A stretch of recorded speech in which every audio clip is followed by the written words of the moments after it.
Oh, I'm gonna shake myself warm, Karl. It is a bit chilly, right? It is today. It's like just taking a little dip again, but it's okay. We're not allowed to complain about being cold. So welcome to the Wiki Weekdays podcast. As chilly as it is on my willy, I can't complain. Welcome to the Wiki Weekdays podcast. I'm your host for this week, Lucas Holland. I'm joined as always by the lovely Karl Smallwood. The chilliest of willies, yes. Thank you for that, Karl. It's much appreciated. And of course, the Wiki Weekdays podcast, we bring together two wikis and we set them in a dueling format where sometimes we have to record in advance and didn't realise, and there is no duel, and we're just both lucky winners. Yeah, so last week, but the gimmick is we have which wiki won this week, which our audience listening at home right now can decide on by going into the Discord, found link below, if you're listening to this within a few days of it's been released. We couldn't do that for this episode in regards to the episode recorded last week because we're recording in advance, and we couldn't have predicted that, for which we can only apologise. Yeah, of course, and we do our best with that, but something that we do commit to every week is Pet of the Week, Karl. Oh yeah, we absolutely always got to commit to that. So this week's Pet of the Week is Rosie. You can see them on screen right now if you're listening to this after the fact. We're going to describe Rosie with our words, and Rosie is a dog that is hauling the most ass I have seen a dog haul in a while. It is caught mid-hauling of ass, so it's blurry. And Rosie appears to be attempting to take off with the wings that are the ears in that moment. It appears to be a spaniel of some kind, running very fast. And we always say, for Pet of the Week, which anyone could submit to by joining our lowest tier on Patreon, and anyone can vote on, is the blurrier, the better, at least in my book. And maybe not necessarily just blur, but, this kind of energy. Yeah, energy is the right word to describe what is going on in that photo. There's so much happening in that photo that it takes, the longer you look at it, the more you can appreciate it. You can indeed, so thank you to the lovely Pet of the Week, Rosie.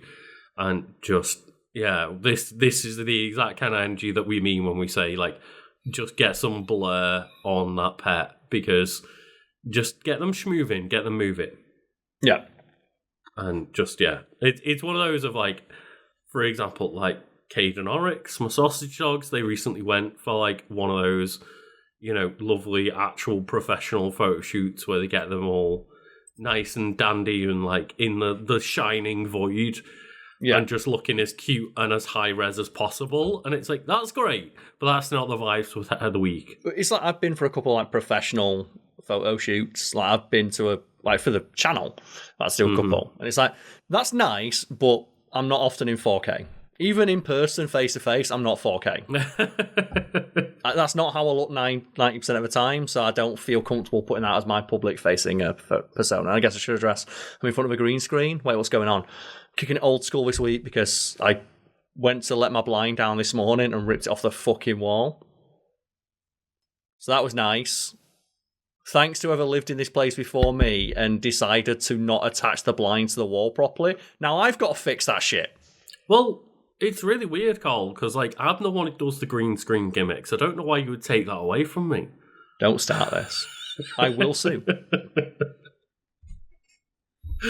Oh dear, fit into Karl's actual just theme of fat theme the whole time though, of having a green screen and not fucking using it properly. Yeah. You have the option right there to just auto do it like I do on Discord for the podcast. I will never do that. I will never commit. But you commit to your own bit, which is the best part. I'm committed to my bit. Yeah. That's why I had to make sure that I put this auto Discord one in for the podcast.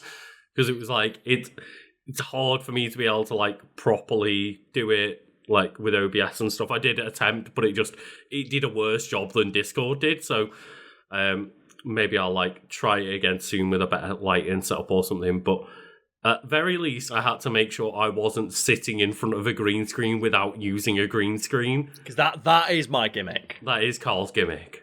Yeah. The lawyers were getting so close to knocking on my door. What if you knocked on your door? They're just coming and beat you up. Nintendo's lawyers. The red dot appeared, just right here on my temple. It's oh no, I could see them coming through the window. They just come in and beat you with a bag of salmon. What? Because then you'll smell and be bruised, but you'll never be able to tell anyone why. That's right. My lawyers don't fuck around, Lucas. If someone came into my house and beat me off to death with a bag of salmon, I'm telling the police about that. What are you going to tell them? I got someone beating me with a bag of salmon. It's like likely story, salmon boy. Yeah. Get out of here, salmon boy. Oh, but if you want to make sure that I've got the money to pay my legal fees, then you can help by liking, sharing, subscribing, going and helping us financially over on the Patreon. But if you just want to watch for free and enjoy the content, you can do just that, because any little bit of support helps. It's much appreciated. And just, we're trying our best as a small little channel. Small little channel or two, trying to keep these pet of the weeks running. Just we try to keep we joke about keeping the lights and the heat on, but we're both in rooms that aren't lit well, that are very cold. I think my room's lit pretty well, but it's just cold as fuck. Mine's not, because my window is so massive, it's so much light is coming in that I try and wash out with my spotlights. But the less said about the better. We don't need to know about production. Yeah, no, we don't. And obviously, I mentioned the Patreon. We've hit our goal recently of having guest podcasts on the Patreon, but if you want to check out the rest of our goals, and you can help make our way towards all of those. But luckily we will, have another guest on a podcast soon. It should be a couple of episodes away. And then we're also within striking distance of episode 100, because we don't normally talk about it or label it because it might put newcomers off. But we're 1,000 episodes in, it's oh no. Yeah, we're currently episode 91 of the podcast at the time of recording, and just obviously to celebrate 100, I feel like I'd like to come up with a fun gimmick. So maybe comment below or post in the Discord just ideas that we can use for episode 100, because we've done a QA episode before, that was fine, but maybe for such a landmark achievement, we could try and think of a different gimmick, right? I think 100 episodes of something is worth celebrating, because just doing something 100 times, that means you've done it in a year. It means you've done it once every 3 days. It's that's the thing is, obviously we always look to want more numbers go up, right? Yes. It's that's always a nice thing, and we are, happy with the way the channel is at the moment. We always would like to grow, and that's, I guess, most channels' goals, if not all. But it's one of those of, I feel like we're doing a good job at 100 episodes or 91 episodes in. And 100 episodes is once a week. That's 2 straight years of uploads. That's worth celebrating, right? Committing something for 2 years. Most people can't commit to a relationship for 2 years. That's the thing, is most channels make it 2 podcast episodes in. But then you see the other end of the spectrum where it's oh my God, this person's just you come across somebody's podcast number 473 and you see that they've got 2 views on it. And you're I respect the commitment, but maybe you should focus on marketing rather than pumping out more episodes. If you release 400 and they've all got 2 views each, that's 800 views. That's true. That's more than a lot of people get. It is, yeah. I read this. I was in doing a podcast for top 10s the other day, oddly enough called Talk 10s, which I suggested. They gave me no credit for it, but I know I said it. Wow, it's my Karl suggestion. Calling them out.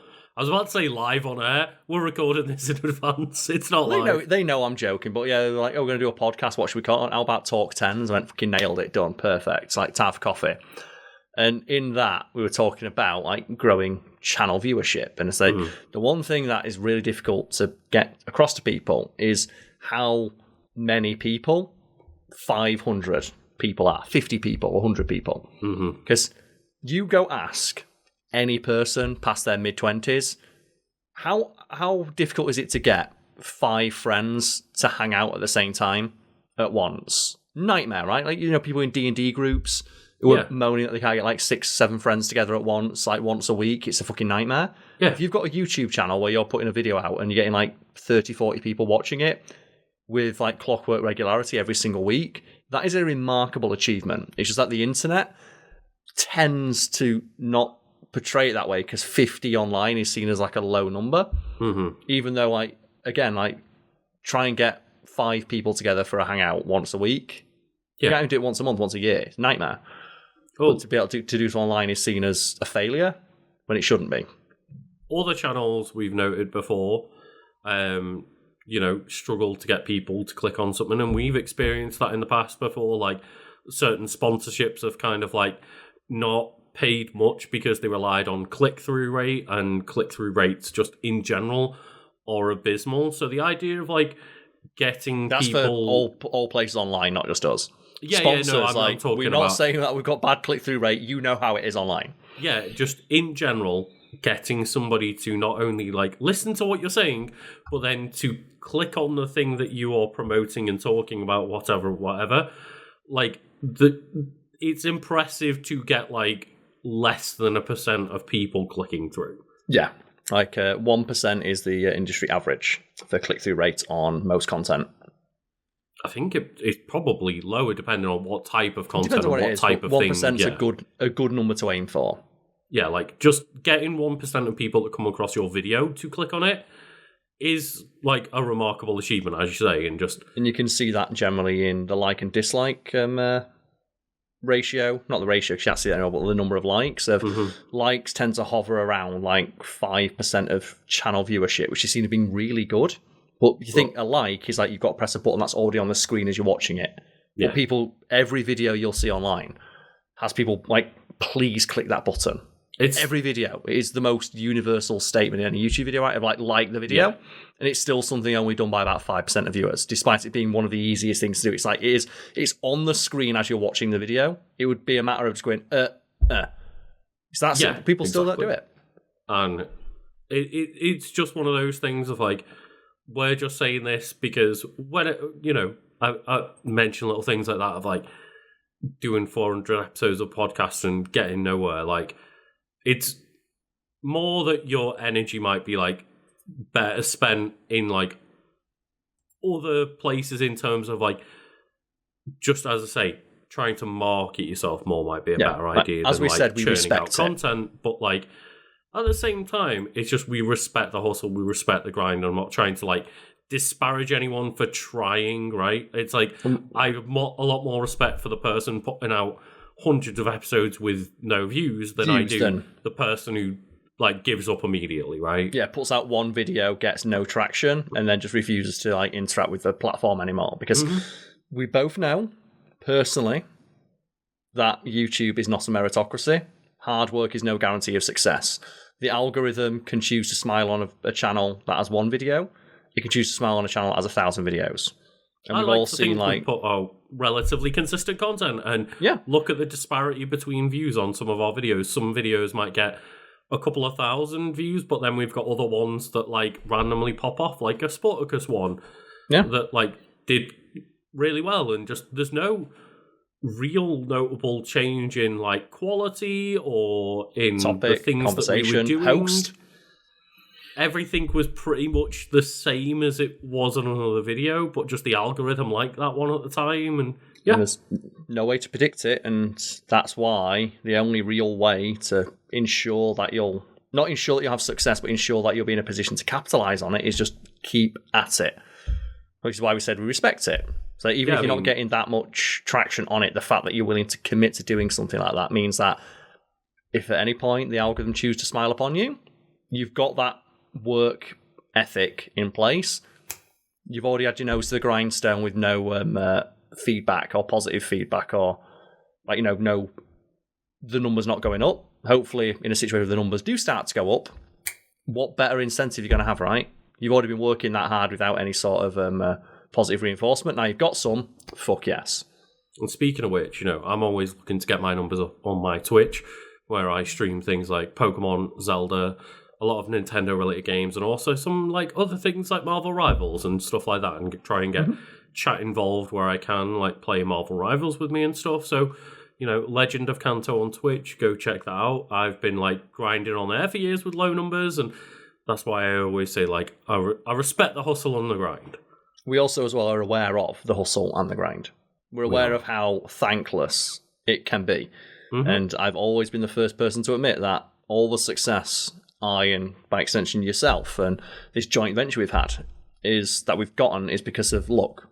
There was no reason for Fact Fiend to have taken off. There was no reason for top 10s to have taken off. There was no reason for Today I Found Out to have taken off, which is I wrote for those guys.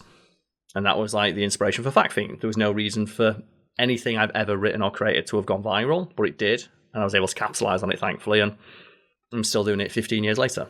And speaking of taking off, Karl, this podcast needs to take off and get out of its intro. So bring us to your wiki that you've brought for the week. Yes, so I have brought along a wiki for one of my favourite game series and my favourite character from that game series. And I'm going to give you a clue, Lucas. It is a fighting game, and the character has been in every single instalment of the game. They're also very silly. Okay. I was not expecting a fighting game to come out. I'm not going to lie. I thought you were amping up to Dante. I think Dante and this character are get on. Okay. Favorite fighting game? I'm going to guess, is the game series Tekken? It is Tekken.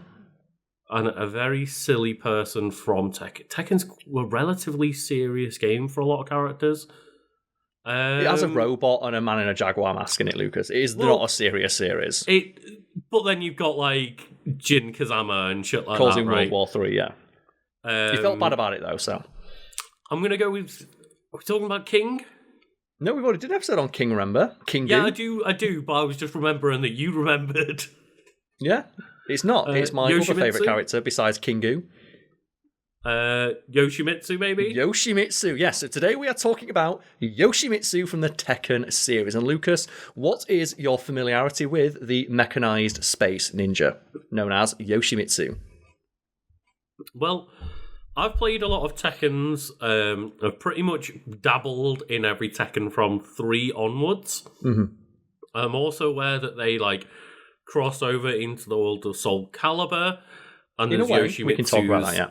In there, so we can talk about that, and I've played most of the Soul Calibur games, but my first remembrance, at least, of seeing Yoshimitsu was the version in Tekken 3 with the fucking lightsaber sword.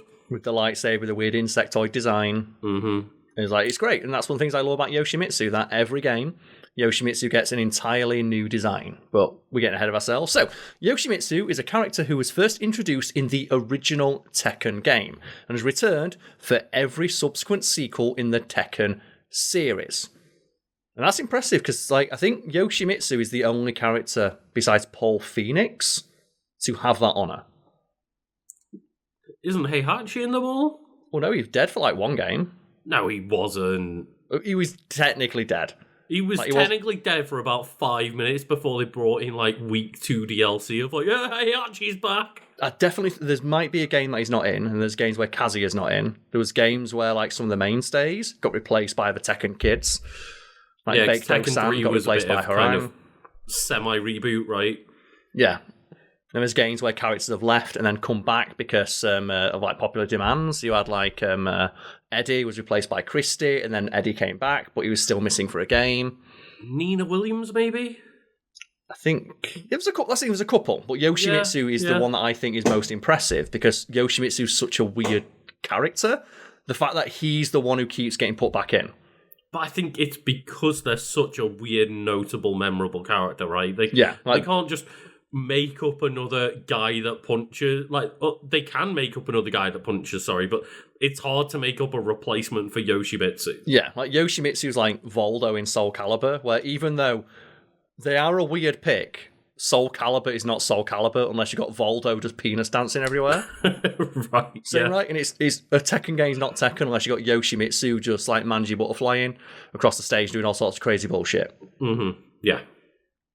But it says here, additionally, I hate this word. Additionally, an analogous character bearing the same name, weapon, clan, basic information, and moveset carried over into Namco's Soul series of fighting games as a major character, making their debut in the second game of that series, and they have also returned for every subsequent installment of Soul Calibur as well. And the connection between the Yoshimitsu of Tekken and the Yoshimitsu of Soul Calibur is hard to define because they've rebooted the universe of Soul Calibur a couple of times, but my understanding is that Yoshimitsu is not a man, it's not the same character, it is a title held by the leader of the Manji clan, And it is derived from the sword that they wield, which is called Yoshimitsu. So Yoshimitsu's true name is not known. They are simply known as Yoshimitsu because they are the leader of the Manji clan, and the leader of the Manji clan wields the Yoshimitsu blade. Which is fucking awesome, right? No relation to Yoshi from Mario, then? No. No. Although Yoshimitsu could become Yoshimitsu if they joined the Manji clan, if they got really, really high up within it. Can you imagine just Yoshi with the Yoshimitsu katana? Yes, and we have some basic biographical information about Yoshimitsu here, because Yoshimitsu is one of those characters where people who aren't too familiar with Tekken might not know what Yoshimitsu is. Because you look at it, it's like, okay, what is Yoshimitsu? Like, what is a Yoshimitsu? This weird, like, tentacle man doing all sorts of crazy bullshit who can fly, right? So Yoshimitsu's full name is simply Yoshimitsu. They're also known as the Space Ninja, the Mechanized Space Ninja. Because I love that everyone in Tekken gets their own little suffix after their name, and they've been doing that in Tekken 8's like character reveals, where it's like Yoshimitsu, the Mechanized Space Ninja, like or Harang, the Bloodhawk, and it's like fucking too right. The Bloodhawk, yeah, like he's so they're getting good, right? The band names in, aren't they? Everyone has a band name in Tekken, yeah, and also the inheritor of the Demon Sword. Their status is alive. Their fighting style is advanced Manji Ninjutsu. So it's a unique form of ninjutsu inherited and taught by the Manji clan. Their origin is Japan, but they are formally Japanese because they officially renounced their Japanese citizenship. Same as Kazuya. So Joe, when you're on like the character select screen in Tekken 8, you have like name, height, weight, and nationality. Both Kazuya and Yoshimitsu have like no nationality. Oh, right. Because they both formally renounced their Japanese citizenship. Is there like canonical reasons for doing so? Well, Kazuya just doesn't want to be Japanese because he's a war criminal. So he's like, fuck you, like, come and arrest me, do what you want. And then what about Yoshimitsu's a criminal. He's a criminal. Oh, okay, cool. So, because he's a criminal and he's, like, anonymous, or pseudonymous, I suppose, no one knows who he is. Fair. So not having not declaring his nationality makes him harder to track down, even though people hang out with him all the time. And then his likes, and this is what I like about Tekken, where every character has, like, weird likes, contrary to their appearance. Likes video games. So Yoshimitsu is canonically a gamer. Oh, God, like, imagine Yoshimitsu turning up at like, an Evo tournament. And it's just actually Yoshimitsu from the game. Because they specifically play fighting games in the Shinjuku arcades of Japan. Oh, man. In that outfit. Just going to challenge Yoshimitsu, and he's like, do you want to play Soul Calibur? It's like, oh, no. Yeah, like you dress like the guy. He also likes helping the innocent, because despite his fearsome appearance, Yoshimitsu is a Robin Hood-style character who steals from the rich to give to the poor. He also likes Dr. Boskanovich, because of course he would, because Dr. Boskanovich is the guy who rescued him after a failed rescue mission, and he lost his arm, and Dr. Boskanovich built him his robot arm, because Yoshimitsu is entirely 100% human. He has no superhuman capabilities whatsoever. He is a guy with a robot arm and a weird outfit. And he knows some magic shit, though. Well, he swords magic, but he's not. He also likes TV shows, video games, like, based on TV shows. It's like TV games. So imagine that's game shows. Japanese green tea. Lydia Sobieska, that is the president of Poland in Tekken, who hires Yoshimitsu to do wet work for Poland. Because in Tekken, one of the characters is Lydia Sobieska, the president of Poland, or the prime minister, I suppose, who personally kicks the fuck out of their enemies on the world stage and joins the King of Iron Fist tournament because they try and invade Poland. Lydia, I don't remember. She's one of the newer ones. She was introduced in Tekken 7. And she's actually a fantastic character. Because she rocks up to the battle in like the presidential limo and just kicks the fuck out of you. Oh, yes, I do recognise this person. I did not realise they were like a prime minister. Yeah, she also has a fantastic design as well, because it's she just wears like the traditional like karate gi, but the way she form of karate, like one of the things about Tekken is they have like really, really good motion capture. And they talk about with her karate, it's like that is the most pure karate you've ever seen, where every movement is pure economy of motion. There's no flair, there's no flourish, it's pure karate.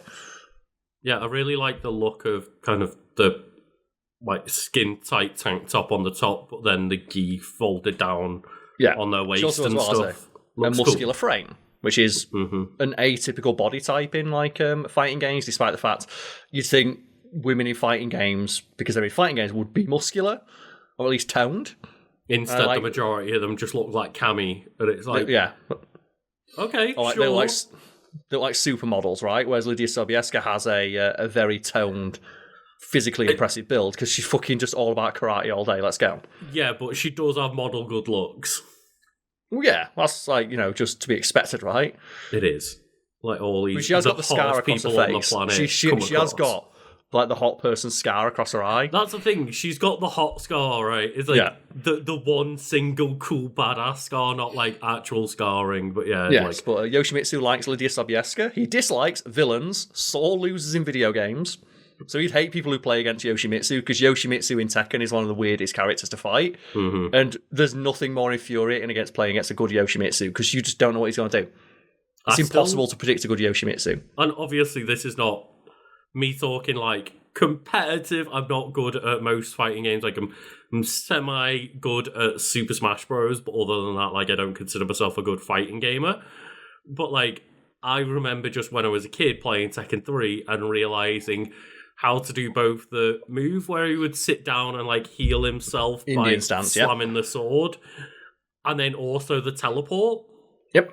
So whenever I was losing as Yoshimitsu, I'd just run backwards, teleport and heal, start healing, teleport as they got close, and it wound my friends up so much because he's the only character who could do it. Yeah, that's one of the reasons I love Yoshimitsu. He's so unique. Like, 'cause he fights with a sword for starters. He's the only character who fights with a weapon. Save like Kunimitsu, who's like another one of his dislikes. Excuse me, Karl. Noctis and Negan would like to talk. True. But they're like guest characters, but he's the only one who's allowed to fight with a sword for some strange reason. I also like as well, you can heal. Like, I assumed that might have been because he originated from the Soul series, where they do use weapons, but no, he's originally a Tekken character that happens to have a weapon, so they put him in Soul Calibur. But keep in mind, the first Tekken was a fucking bear in there, so I don't think they give a fuck, right? Like, in my head, it's that everyone else has the option to use a weapon if they want, and they just choose not to because they're that fucking tough. Can you imagine, though, being Kazuya, and you're just a guy... He's got the devil gene. Like, no, he's got the devil gene, but he's just fighting as a dude, right? Or like you, Jun, for example, and you just in She's the King got magic of powers as well. Tournament, everyone in Tekken has magic powers. I'm trying to think. There's not a single character in Tekken who doesn't have magic powers. Yoshimitsu is the only one who doesn't have magic powers. He needs it. Isn't Bake just a dude or Bike or he's whatever? He's a fucking good one. Yeah, he's like a 90 Dan Black Belt or some shit. Exactly, so that's just human skill, but then you've got a dude coming in with like a robot arm and a sword made of magic. That's like, in my head, it's just that everyone in Tekken is that good, that they don't need to fight with a sword. Would you be more pissed off fighting the robot arm magic sword wielding guy, or just the giant bear? Exactly, that's the thing, is that everyone in Tekken doesn't question the fact they have to fight a bear.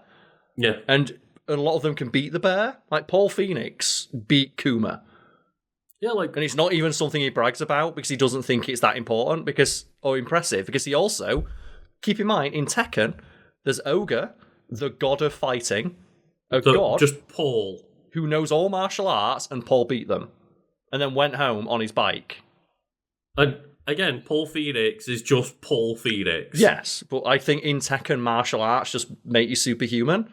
So keep in mind, like, Paul's rival is Kazuya, and Kazuya in like Tekken 8 is destroying buildings with his like eye lasers. Yeah, and the beginning is of his Tekken physical 8 rival. Is like Jin and Kazuya having like an anime fight through skyscrapers like it's fucking Man of Steel. Yeah, there's like a bit in Tekken 8 where they're on the battlefield and Steve Fox, a boxer, is dodging and weaving around bullets on the battlefield, punching people who are shooting guns at him. Martial arts just makes you that good. And I just think as well, I feel bad for the regular dudes in Tekken who aren't as good at martial arts as the people in Tekken. Because they say like Steve Fox in between the Iron Fist tournament, he's just a boxer. Yeah. The fuck do you do when you go against him? Like, he spends most of his time punching people with devil genes out of them. Yeah. Like, yeah, just he's fighting bears, he's fighting Mokujins, he's fighting fucking magic sword wielding guys, like, and then you just go up in a fight against him. Yeah, and keep in mind as well, like Steve in Tekken is like Nina Williams' son, and Nina Williams is like a fucking super soldier.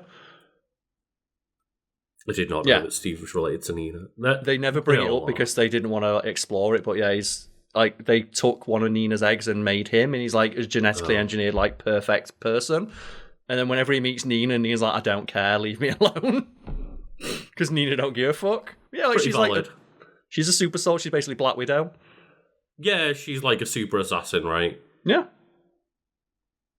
But again, just Nina Williams, like, rocking up in those high heels with zero magical abilities that I'm aware of.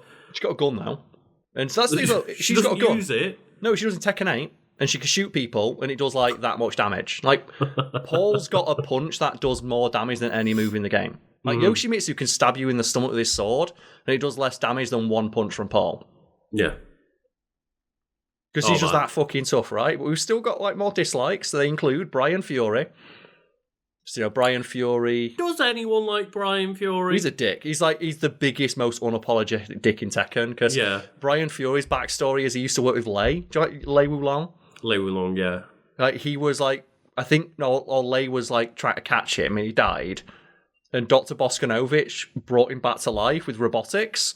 And Brian Fury's like, thanks for making me a robot, and tried to kill and burn down Dr. Boskanovich's lab just to be a dick. Yeah, he's just crazy, he's just a robot criminal dickhead, right? Yeah. And Yoshimitsu fucking hates him because he's like, Dr. Boskanovich brought you back to life and you responded by burning his house down, and Brian's like, fuck you. He probably tries to just beat the shit out of Yoshimitsu too, right? And that's why he's his rival. And then you got Kunimitsu, and by extension, Kunimitsu 2. Because Kunimitsu tried to steal... Two Kunimitsus? Yeah, she had a daughter. Okay, yeah. That's the thing, I know so much about Tekken. The lore in Tekken is great, because whenever a character seemingly dies and comes back to life, it's just they had a kid who looks exactly like them with the same name, fuck you. Yeah. We talked about King, where in canon... King and Armor King and Second King. So in Tekken canon, the king from the first and second games is called King the First. And they died between Tekken 2 and 3 after being killed by Ogre, the god of fighting, who got beaten up by Paul, but then became True Ogre and got beaten by Jin. But then that king died, and an orphan that King 1 rescued got the mask and became King 2. And they got their ass beat in like Tekken 3. So Armor King, who trained the original King, came out of retirement to train King 2. And then Armor King died when they were beaten by Craig Marduk. But then mysteriously in Tekken 5, Armor King came back. And it turns out that Armor King had a secret twin brother, also called Armor King, who looks exactly the same. And Luke's reaction is, that's the only reaction you have, like, wait, there was a secret second Armor King no one knew about? Of course there was. And obviously that's the titles that they are taking by putting on the mask. It's not their actual, like, names. You don't know King's name. Yeah, King's name. Jaguar masks that they put on. Yeah, King's real name has never been established. Neither has Armor King or Armor King 2. But just the cutscene always cracks me up because it's just, one, it's King's like stupid Jaguar mask in the cutscene, but when the photo falls down, he opens it up, there's a second Armor King in the photo. Like peels it open and there's a secret third King behind the picture. It's like, oh no. And it's fantastic. And yeah, this is the thing, is like, I dabble in every Tekken, but I just like play a bit of casual Tekken the first couple of days it comes out with people before, like, you know, friends like Karl learn the entire fucking game back to front and I can't touch them. It's like, that's when I play a bit of Tekken, have a bit of fun, and kind of put each one down. And I'm not that familiar with, like, the just swathes of lore they've had since, like, Tekken 4. The fact there's, like, a second Kunimitsu. Like, Kunimitsu 1 tried to steal Yoshimitsu's sword, got excised from the Manji clan, and then, like, died. And their daughter, Kunimitsu 2, came back to try and kick the fuck out of Yoshimitsu because they blamed him for their mum's death. And then presumably Yoshimitsu just also kicked the fuck out of them because they're Yoshimitsu. And Kunimitsu 2 has a fantastic design because they have like the ninja aesthetic, but they're a younger character. So they wear like Japanese street clothing with a ninja flair. Which is such a sick idea for a character. They've got the cool like kitsune mask, right? Yes. Yeah. And you've also never seen their face either. You never see Kunimitsu or Kunimitsu 2's face. I want to see Mokujin's face. Never see it. Well, Mokujin's just piloted by Pac-Man, right? I think Mokujin's got a fucking story in that game. The tree training dummy. Yeah, Mokujin. That comes to life, yeah. Yeah, Mokujin's friends with a couple of characters. Like Mokujin and Roger are friends. Let's say we don't even talk about Roger, who's the kangaroo, the genetically engineered super kangaroo, who's disappears in one game, and then their son, Roger Jr., has an entire arc trying to find the original Roger, who it turns out was hiding in like a Zaibatsu like training center. And like Roger's wife leaves him for Alex the dinosaur. Tekken's wild, right? Yeah. We have here, the age of Yoshimitsu is unknown, but we do know that he was born on April 29th. His occupation is leader of the Manji clan, and his hobbies are watching sumo wrestling, surfing the internet, and playing video games. And I just want to go back to, you talking about how all those characters are super fun with interesting stories. Yes. This is why we just dislike the fucking... The Kazuma clan line, just constant focus on like the Heihachi family and the millions of fucking sons Tekken and kids. daughters and nieces and nephews that Heihachi and all the like have, because that one storyline with all those dickheads is the least interesting part of Tekken. It's done. And I hate that they focus more on Jin's storyline, because, as I alluded to earlier, he started World War III and has never apologised for it. And within that storyline, there's a way more interesting story of Jun, who is Jin's mum, and she was presumed killed by Ogre between the events of Tekken 2 and 3, and she didn't return until Tekken 8, and you still don't know why she's alive. They never established in gameplay how she's still alive. Like, there was that weird... Was it Tekken 7 that had the boss fight that was, like, Jun but not Jun? She's in, like, Tekken Tag 1 and 2, but they're not canon. Oh, is that when Jun was, like, the weird god super boss at the end? Right, okay. Yeah, unknown. And they don't tell you how Jun survived, even though that's the most interesting thing, and it's one of the biggest, like, unsolved mysteries of Tekken, of what happened to Jun. It's like, shut up. Do you want to see Jin again? It's like, no, I don't. Do you want to see Lars? Do you want an entire game focused around Lars? I don't mind Lars because he's lame, but he knows it. And then Reina as well is like a really good addition to the story. And I like that they give her some really great characterization of like they canonized like fan theories. So when like Reina was introduced in the game, people like drawing her, fan art of her dressed like other characters. And it became like a fan thing of like, oh, Reina likes cosplay. Mm-hmm. And what they did is when they introduced they put Clive in from Final Fantasy. Oh, Karl, you're not allowed to call him that. You've got to call him by his real name. Just Sad Wet Blanket Man. Well, either way, Sad Wet Blanket Man turns up in like Tekken, and they record a special intro between Clive and Reina, which says, hey, that's really good cosplay, to canonize that fan thing that Reina likes cosplay. Mm-hmm. And you hear like Ben Starr go, what's a cosplay? And it's like, God damn it. And that's the one thing that really annoys me is like every time I've seen Ben Starr in anything, he's like such a good fucking... He exudes charisma, right? Dude's so charismatic. He's so charismatic and cool and like, goddamn, I wish we could get him on this podcast because he seems awesome, but like Clive does not. Yeah, and that's the thing as well, we're not going to get him on if we keep making fun of Clive, so let's stop making fun of Clive, shall we? But yeah, like, the Tekken kids can be interesting, but I don't care about Jin's storyline, and Kazuya and Heihachi's storyline was done in Tekken 7. Like, Heihachi was dead, Kazuya killed him, I'm happy with that. They brought him back for Tekken 8, and are you familiar with how they brought Heihachi back? 'Cause it's fucking stupid. No, I'm not actually familiar with what they did to bring him back. So at the end of Tekken 7, Kazuya and Heihachi have a fist fight in a volcano, and Kazuya turns into the devil and kills Heihachi. And it's like badass, because you mentioned that everyone's got superpowers. Heihachi is like one character who doesn't have superpowers. He is just a guy, but he is that guy. He is, but he does have lightning coming out of his arsehole. So... Because he's that good. Yeah. That's the thing, Heihachi is him. And he dies in a fight with Kazuya after being turbo dunked into a volcano. What a way. He goes down like a fucking man. Yeah, it goes full circle from the start of Tekken 1 of him dumping his son into a volcano because he wasn't good enough to, like, it's thematically finally appropriate. Kazuya puts him back. And he went down, like a man fighting the devil with his bare fucking hands. Mm-hmm. And in Tekken 8, they bring him back. And in his intros, you have every character in complete disbelief how he's still alive, to the point where, like, Kazuya's like, how the fuck are you still alive? And Heihachi's response is, that lava bath was very refreshing. And I thought, if they just do, like, the Mass Effect 2, and what's the Mass Effect 2 explanation for why Commander Shepard come back to life? Well, I know it's not, but what do they say?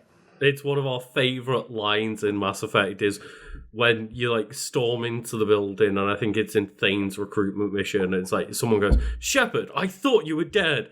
Shepard just responds, I got better. And shoots the person. And it annoys me that they tell you, the player, how Shepard got better, because I would love it if they never explained it, and it's just like, no, I got better. I'm just that fucking good. My dick's that big. But with Heihachi, I just fell from fucking space when my, like, ship exploded. I went into fucking re-entry and I got better. Yeah. And it annoys me that you actually know why Shepard got better. Because I think at a certain point, if a series has earned enough goodwill with fans, you get one of those. Mm-hmm. And Tekken, for me, earned one of those. And if Heihachi's excuse was, I got better, and they never explained it, I'd have been fine with that. But they don't say that. He only alludes to it in intros. In the story, they say that just before he hit the bottom of the volcano, these people called the Tekken monks, who've never been talked about in any game previously, flew in out of nowhere at the last possible second and rescued him. No, they fucking did. The Eagles did not come in. And Kazuya didn't see this, despite the fact he was watching it the entire time. And these monks brought Heihachi back to life and trained him again. And it's like, that is so much less cool than just the fact that Heihachi just woke up. Because he's that much of a... If the excuse was, that literally just that lineup, that was an ice bath in lava. And Heihachi doesn't even know why he survived. But the fact they said there are these new characters we've never talked about before or established in any game came out of nowhere and rescued him. It makes just not only the storyline... Deus Ex Machina. Yeah, it makes Heihachi as a character less cool. Because, as I said, they'd earned the right to have one just, fuck it, I got better. Mm-hmm. Well, I mean, how many times have they already done that in Tekken? Exactly. Like, there's not just the one time. I think Heihachi's earned one. Yeah, there's a couple of characters that I wouldn't mind if it's like same with the original King. I would not mind if the original King came back. Because I think the original King is so fucking cool, a concept. Because, like, Kazuya came back from being dunked in a volcano. Kazuya came back, everyone comes back. Like, martial arts. Jun came back. That's they explained Heihachi, but not Jun. That's what got me. We don't know how Jun came back, despite the fact she's the single most pivotal character in the entire series. Yeah, and then... wasn't Jinpachi dead or assumed dead or something as well? Yeah, but Heihachi killed him, so it's fine. They killed him for good that time. Okay, right. Wang killed him. That's right, it's a character called Wang. Anyway, getting back to Yoshimitsu with his personality here. So Yoshimitsu's benevolence has not changed. It's the first King of Iron Fist tournament. He enjoys helping people who are in need, as seen with the Law family. And that's the thing, he's just a Japanese Robin Hood. I'm always behind Robin Hood characters, like fucking eat the rich, let's go. That's what he does, yeah. His whole mission is, and that's why he keeps entering the Iron Fist tournament, to act as a distraction so the Manji clan can rob Heihachi. And there's like one of his endings in one of the games where, like, I think it's Tekken 4, where the winner gets to inherit the Zaibatsu, and Heihachi's like, I would never give it to you, you Manji dog scum. And then Heihachi gets a call on his radio of like, yeah, the Manji clan have stole the vault. It's like, what? It's like, yeah, they just helicoptered the vault out of the building, and you see a helicopter go away with the vault. It's like, wait, no, realise that's Yoshimitsu's, like, reasoning for going into the tournament. He always enters to either kill Brian Fury or steal Heihachi's money. That's excellent. That's all he's ever there. It's the same with like Paul, right? Paul only ever enters to prove that he's the strongest there is. And then you've got sad Paul when he hasn't got his hair up. Sad. Well, to be fair, he did beat the god of fighting, and then everyone's like, no, you didn't. It's like, but I fucking did, though. Because he did. He beat the god of fighting. Canonically is the one that beat the shit out of the god of fighting. Who was he to know that Ogre's a raid boss and he had a second form? No one told him. No. Like, he literally, by the time Tekken 3 has rolled around, the god of fighting turned up and just a dude called Paul beat the shit out of him. Yeah. And the fact as well that no one believes him, and also Jin takes credit for killing Ogre. It's like, well, you take credit for killing half of Ogre. Like, Paul took that first life bar off him. Yeah, exactly. Jin just came in with his super meter, right? Yeah. Like, he stole the kill. He stole his XP. It's ridiculous. He stole his kill, he stole his credit, and he did it all with fucking unearned devil powers. Yeah, and that's like, I'd understand Paul being depressed at that point of like, imagine going, I beat the god of fighting. Sure you did, Paul. But I fucking did, though. It's like, well, actually, we saw on the news that there was some fucking dickhead in shitty fire pants come in and kill them with devil those powers. Pants are fire.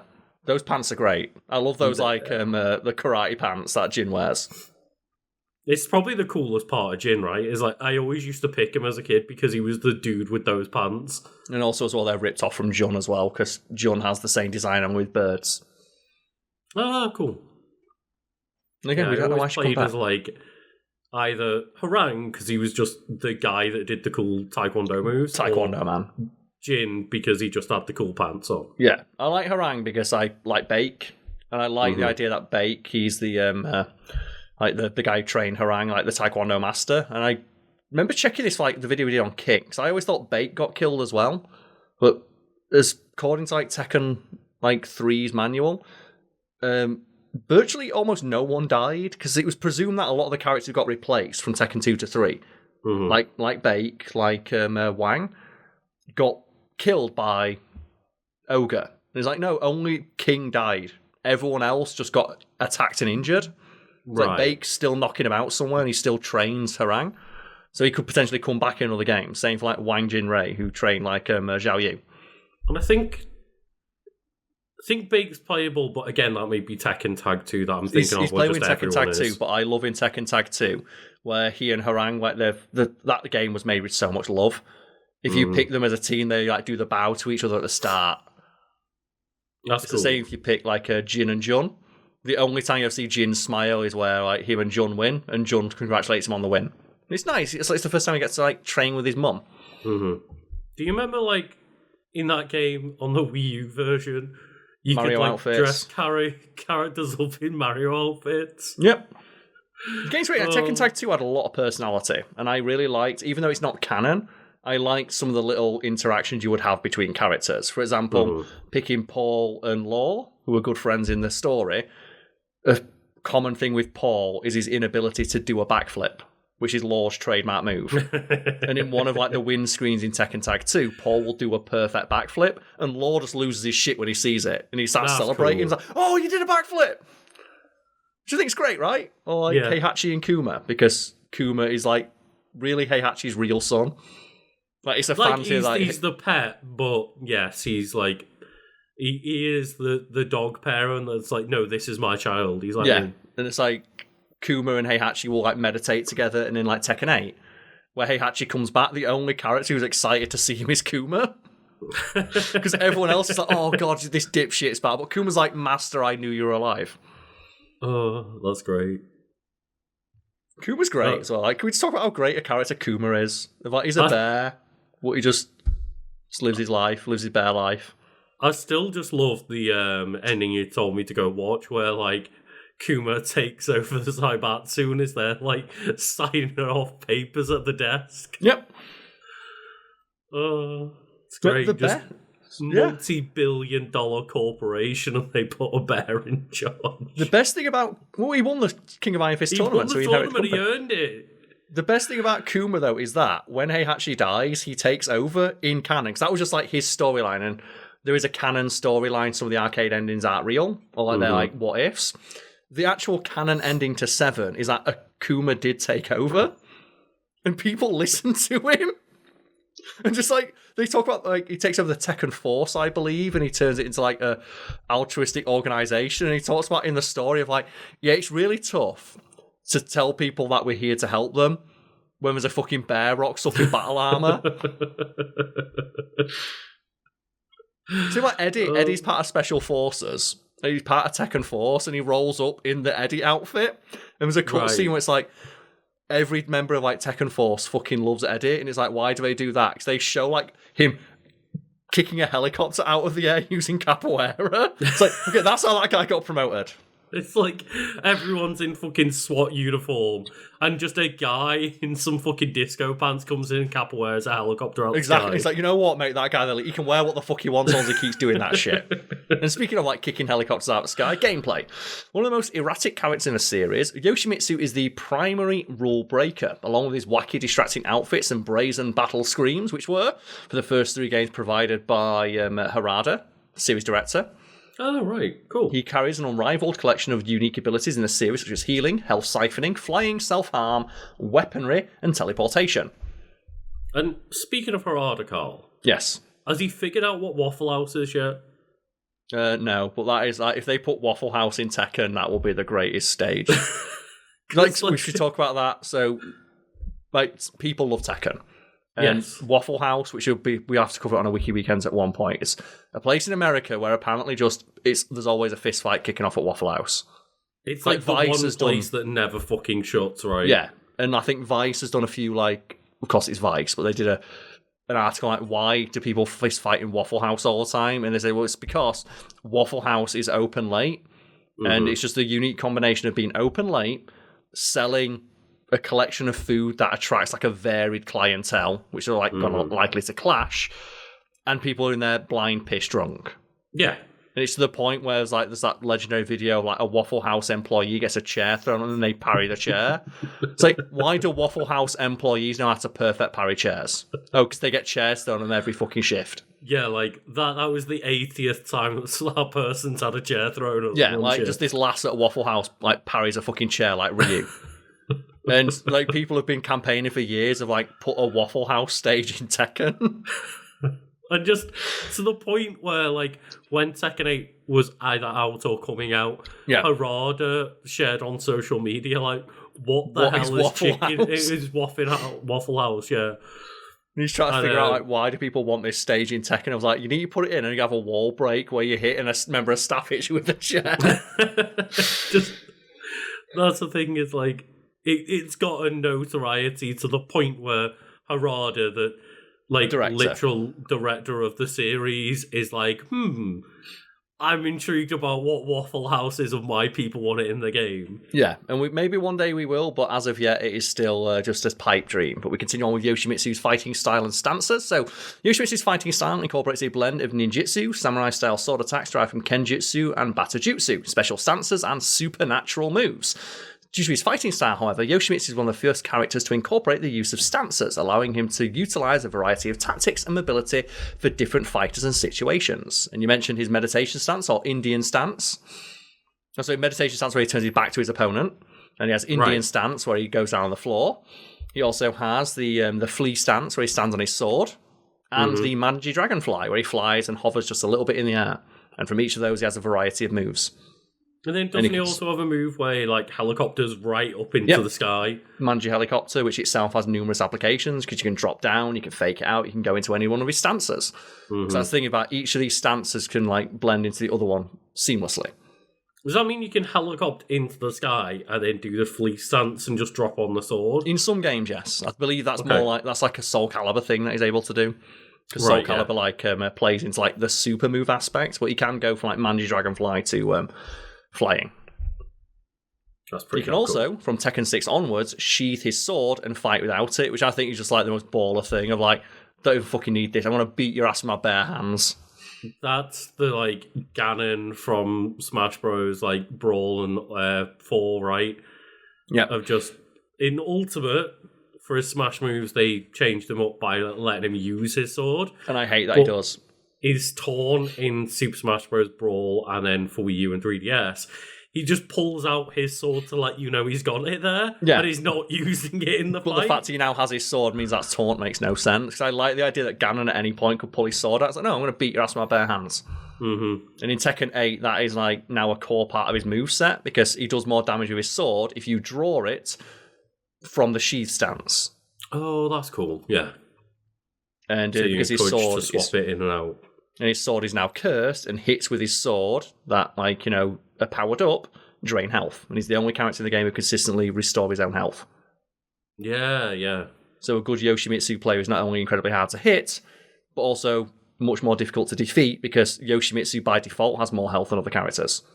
Which is why, as you mentioned earlier, a lot of people like to rage quit against Yoshimitsu players. He's just a really interesting character to play as. So Yoshimitsu's sword is a special Japanese sword passed down through many generations of the Manji clan. Its nature is incredibly similar to the legend of the swords made by Muramasa, in which a sword forged by Muramasa cannot be sheathed until it has killed somebody. And that's why Yoshimitsu is the wielder of the sword, because it corrupts those who wield it, so he uses it to only kill those who are a threat to the innocent. What happens if you're, like, putting it down, it falls out drop of its sheath? Yeah. You drop it, you drop the sword. That's one of the theories about why Yoshimitsu is always carrying it, because he refuses to kill someone because he's a nice guy. So that's why he always has to have it out, because if he puts it, he can't put it back in until he kills someone. And because he refused to kill people, because he's like a benevolent ninja thief, he always has to have the sword, so he bears the curse. That's the thing as well, where...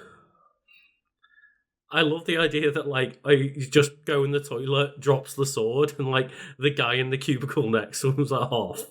Yeah, well, that's the thing. That's my theory about why he always has the sword equipped. Mm-hmm. Because he doesn't want to kill anyone, except for, like, Brian Fury. And in later games, they talk about it being cursed. And in Tekken 8, it's come to a head now where, at the end of a fight, Yoshimitsu has to, like, control the sword. Right. Because it's like, it's evil nature is trying to take over him. And, like, he's not an evil character. So he has to physically fight the sword to maintain control over it. And he doesn't know how much longer he can avoid killing someone. God. Until the sword's going to, like, Brian Fury takes over the Yoshimitsu mantle. It'd be terrifying. But isn't that like an interesting gimmick as well? About killing people, right? It's the character wielding like the evil sword, but they're a nice guy, so they refuse to kill someone with it, and the sword itself is getting pissed that he won't do that. This is Yoshimitsu. He seals the souls of his enemies inside of the blade. Well, they want to say this is Yoshimitsu, and he fucking Manji Dragon flies his way in and goes soy, soy, soy. It's like, oh no. Oh god, fucking Suicide Squad, man. It's fucking great, right? And we have here just some general trivia to end on, Lucas. So, like Nina Williams, Paul Phoenix, Heihachi, and King, when counting both King and King 2, Kuma when counting Kuma and Kuma 2, Yoshimitsu has appeared in all the mainline games. So that question we had earlier of who's appeared in every game, Heihachi Mishima, Nina Williams, Paul Phoenix, and King, at least the Mantle and Kuma, in addition to Yoshimitsu, appeared in all the games. So Heihachi has appeared in every game. It must be Kazuya who missed one. Yeah, Kazuya's not in 3. Yes, because he's replaced by Jin, because he's presumed dead. Yoshimitsu has never taken off his mask to reveal his true face. This is the same is true of Yoshimitsu in Soul Calibur. And is there, like, ever an actual explanation of whether Yoshimitsu is the same person? No, like I say, it's the sword. It's the title. Yeah, but, like, is it confirmed? It's the same Yoshimitsu in every game, yeah. So, yeah. Okay. The Tekken 1 through 8, it's the same guy wearing the mask. We just don't know what he looks like underneath that mask. Whereas, like, we know for sure that King is a new king. Whether, like, they'd confirmed it one way or the other, whether Yoshimitsu had, like, changed, you know, human beings, but they keep the same mantle. Yeah. In the Tekken 6 art book, Namco answers the question about Yoshimitsu being a human in his history page, stating, and I quote, "Fans often say he looks inhuman, but the character setting is that there is actually a human inside of the armor." Which is like the fan confusion arises from the fact that they call him the mechanized space ninja, and in one game they call him the alien space ninja. It's like, so is he an alien from space? It's like, no, he just looks like one. Yeah, there's like one of the games where he looks like some weird squid creature thing, right? Yeah. It's just an outfit. He wears it to freak people out. So there was also well canonized that, where they say he wears outfits that are really crazy and like flamboyant because it freaks people out and it makes him easier to distract and baffle and bamboozle. I can't wait until just one Tekken game he shows up in Voldo's armor from Soul Calibur and just like... He'd rock it. the entire cast are like, who the fuck are you and where did you get that outfit? Yeah. He needs to rock up in like the custom outfit I'd make for Voldo in like Soul Calibur. He's just covered in penises. And he just flies in at 1,000 miles an hour. Oh god. But yeah, it's like, and he's friends with everyone because like everyone knows who he is. Because like obviously everyone in the Tekken like Iron Fist world knows who Yoshimitsu is because he's a really nice guy and he's a benevolent like ninja seeking to help the poor. A lot of characters either like him or are not willing to like, you know, be a dick to him because they know he's a nice guy. Same like Law, where in the first game, Yoshimitsu gives his winnings to the Law family. Mm-hmm. Yeah, like the King of Iron Fist tournament to Yoshimitsu is just like Chi as well, right? Yeah. Just where everybody knows your name. He's also potentially as well, like, he realistically should be winning everyone. Mm-hmm. Like, with the exception of like characters who have like straight up superpowers, Yoshimitsu should win every single tournament. He's that good. Like, he has literal. He probably should, yeah. He's got a sword that is cursed, and he's got centuries of combat experience, like in that sword, and he knows like this secret ultimate martial art that no one else but him knows. And he said he's got a fucking sword. Got a sword. He's like, then again, Nina's got a gun. Anna Williams has a rocket launcher. Jack's a fucking robot. Yeah, realistically, if you're taking away the devil powers, maybe Jack 8 should just be beating the shit out of everyone. Well, the thing I love about Jack is that in the second game, the story for Jack... So Jack's one of my other favourite characters in Tekken, which is the Jack series of robots. And there's a character who is it's a little girl saved by a Jack robot. And they show like a fucking orbital laser hit Jack. And it doesn't kill him. And that's Jack 2. And they said the little girl he rescued becomes obsessed with the Jack line of robots. And this is another great thing. Like, I'd love for them to explore this more. They talk about how that little girl became a researcher of AI and she currently develops the new Jack line. And the reason she does that is because she's hoping somewhere in the code for Jack to find the spark of humanity that was in the one robot that saved her. And she's, as of yet, been unable to find it. And she talks about every time she creates a new Jack, she puts in the original, just hoping to see the spark of the one that rescued her to see if it recognizes it, and it never does. So she has to keep making new ones. That's so interesting, right? That's buried in the lore of Tekken. Yeah, and there's just like an army of Jack robots in every game, right? They're just war crime robots for an army. And the only reason she agrees to keep building them and designing them and improving upon them is because she says she joined the evil corporation to gain access to the original source code, because it's the only way she could gain access to it. And she just spends all of her free time trying to find Jack in there. And she can't. She can't find out where he is. And she's obsessed with the robots because she was saved by one. She doesn't know why. Instead of making them war crime robots, could she not just make one that looks like Baymax that heals people? Well, she does make them... Like, that's the thing, though, she sees it as, like, peacekeeping. And she always gives them the face, and she always gives them the voice. And she always gives him his trademark mohawk, because they talk about the Jack robots like their mohawk.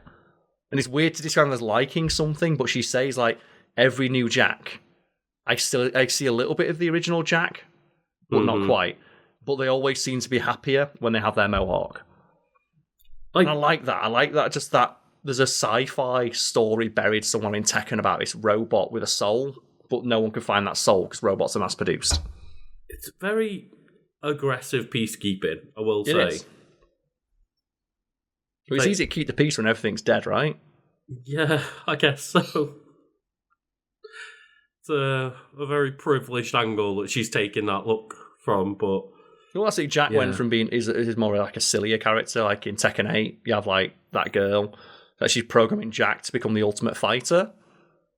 And it's like just girl and a robot is such a great idea for a story. It's like, I'd love to see that explored more, but it's like, no, we need war crime committing Jin to be sad about killing people again. Yeah, we need Jin to pull out a third devil wing. Instead of just like more just Jack shenanigans. Like, where's Roger? I want him back. I want Roger back. Yeah. I want him to come out of retirement and be like Fat Roger. Because I love as well, he's like, you see Roger when he's just at work, he's wearing like a shirt and tie and glasses. It's like, where's that? Where's fucking like Salaryman Kangaroo? Instead, it just has to be about like fucking Jin, Kazuya, and Heihachi every goddamn time. You imagine putting the same three characters in every game at the forefront of every story, and you have Salaryman Kangaroo just waiting. Right? You've got multiple different men who wear jaguar masks to wrestle people. And do you know what the funniest thing is as well? Do you know the single most popular character in Tekken is in Japan? It's King. King is the most popular character, and he's never in the storyline. People say, oh, I think when we did the video on Jin, a bunch of comments like, oh, he's the most popular character. It's like, he's not. The most popular character is King. I mean, yeah, Jin's the most popular character with, like, angsty teenage boys, right? But King King is the most popular character. Tekken's Shadow the Hedgehog. But either way, that's Yoshimitsu from Tekken. One of my favourite video game characters. One absolute baller. Like, I'm very happy to know that he's just, like, stealing money from Heihachi every game. Every game, his whole thing is either that or killing a dude who's, like, a psychopathic robot murderer. Just fair. Well, it's admittedly, like, Brian Fury is one that's, like, he is not redeemable. Like, you brought him back to life. He literally had a second chance at life, and the first thing he did was burn an old man's house down. Yeah, like you're not saving that. You're not rehabilitating that, are you? No, he just is crazy and loves killing people and shit, so he's pretty fucked up. God. Do we have any housekeeping, Lucas, before we jump into your wiki for the week? I think we need to take a quick break so that I can go to the toilet. No worries. But yeah, we'll be back with mine in just a moment.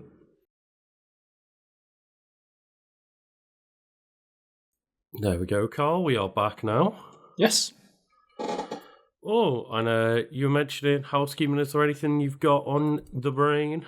No, not really, but I know that we always do housekeeping in the middle of the podcast. Are we not doing that anymore? I just can't think of much housekeeping that we've... no, at the moment, I mentioned that, you know, I do my usual Twitch streams and stuff. I'm just, like, quite busy at the moment. We're trying to get ahead so that I can see Karl in person. Yes. Not for recording purposes, just to, you know, meet a couple of friends and have a good fun weekend and playing games and stuff. So, like, don't expect it to be in-person recording just yet. Not until we hit that Patreon goal, baby. Yeah, it's as well, we like, it's a bad habit to get into, to turn meeting up with friends into an opportunity to create content.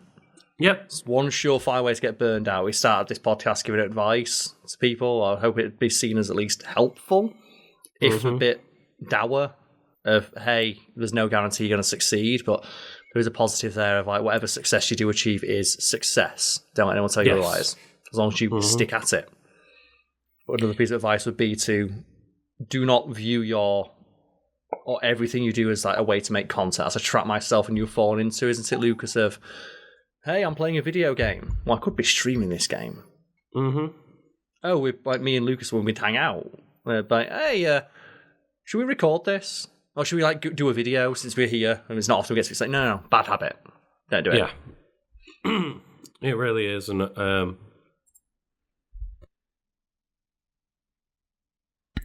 I do apologise. I'm fighting off a bit of a cold at the moment, so, like, no, use it sorry to play if up. I am a bit, like, you know, dying a little bit, but I'm play you know, up. we're powering through. I've got the black one part. Just need $5 more on Patreon. Need to pay for eating.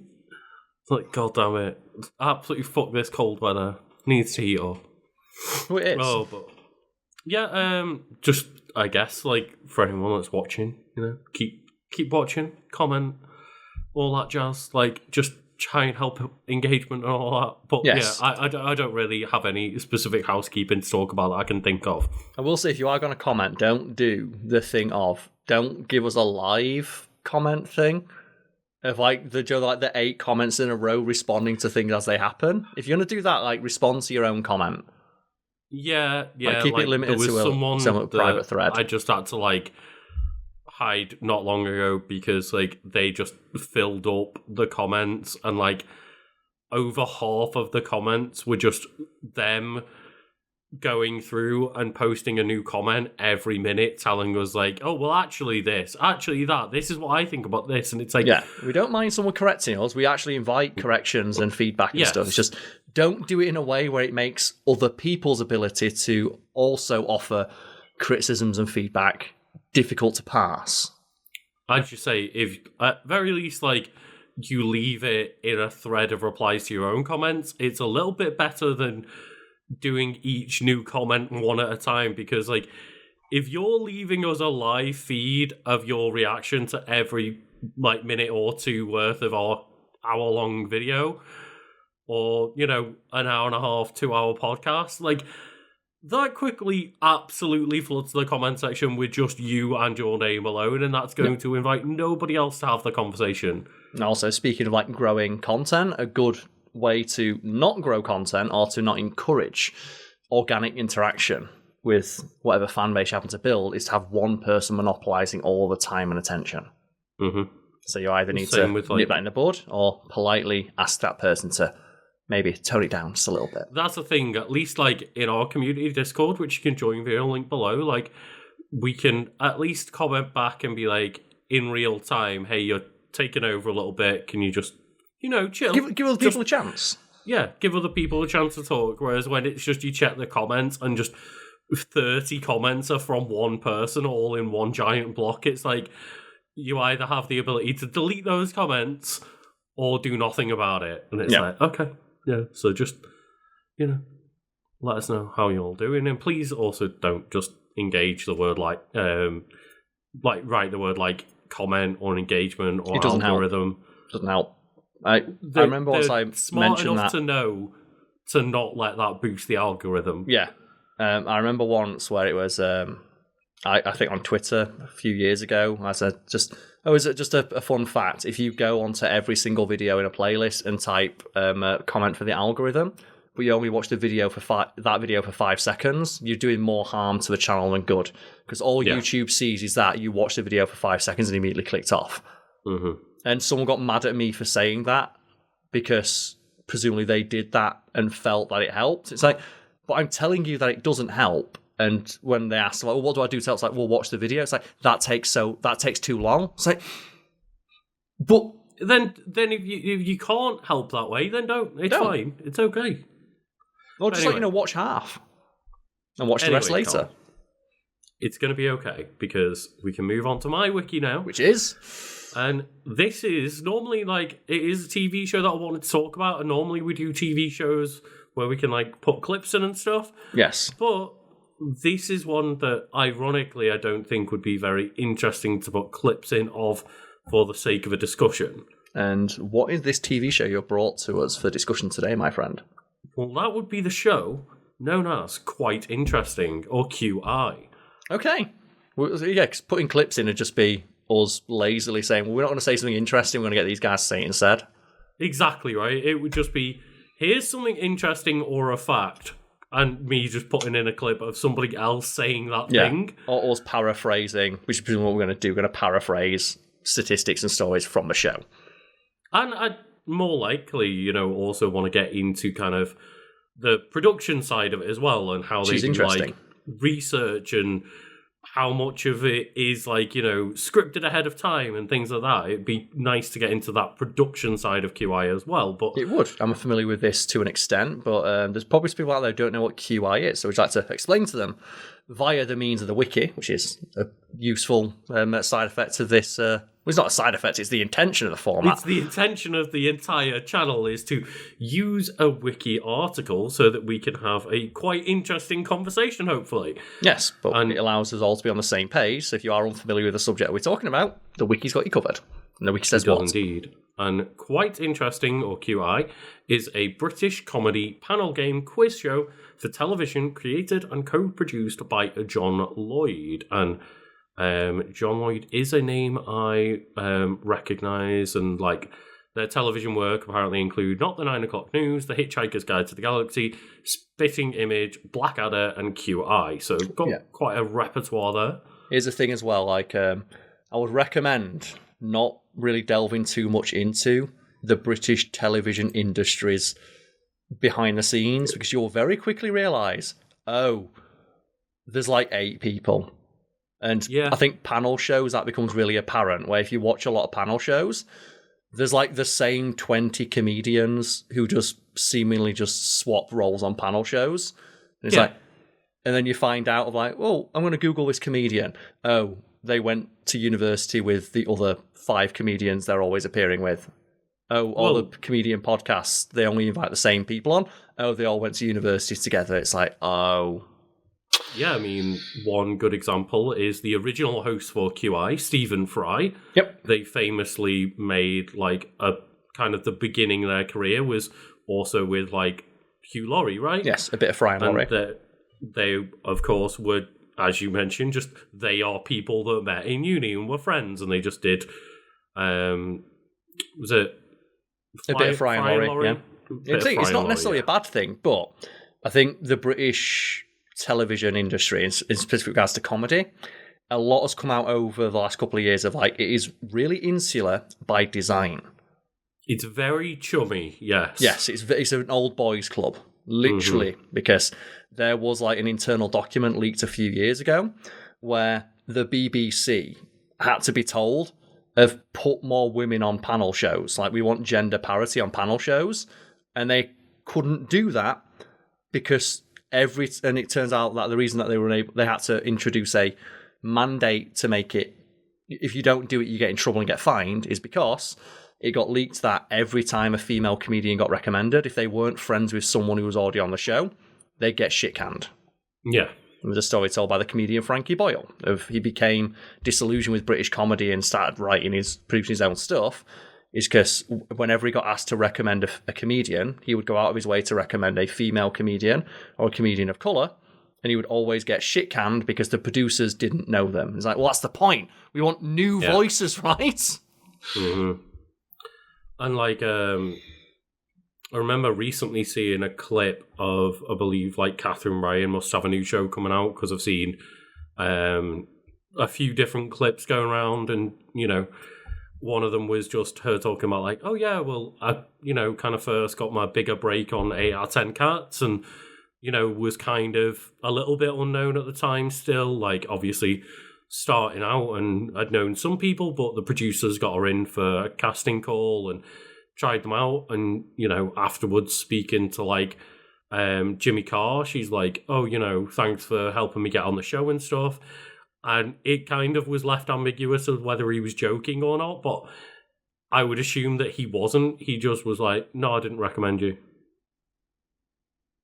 It's like, I could, from what you're saying and from what I've heard, like, I could definitely believe that being the case, because majority of the time, as you say, it was just, an old boys if club. You're not already mates with these people, then you haven't got a fucking chance. Yeah, and like I said, it was insular to the point where comedians who didn't play ball either got blackballed or slowly shuffled off, like with Frankie Boyle. He tells a story about how for not 8 out of 10 Cats, it was Mock the Week that he did. Yeah. And he tells a story about when Mock the Week is a British panel show where it's like, it's a jokey look at news stories of the week. And Frankie Boyle, when he was in the writer's room, would always, he tells one of like, okay, can we talk about like the war that's happening? This is like 10 years ago, so it was a different war to the one happening now, but it's still quite relevant. I guess there's always a war happening, there's always... It's like, we're the BBC, it's a joking look, sure, but we should probably mention the war. And they told him, no, talk about the tennis. And Frankie Boyle was like, the tennis got rained off this week.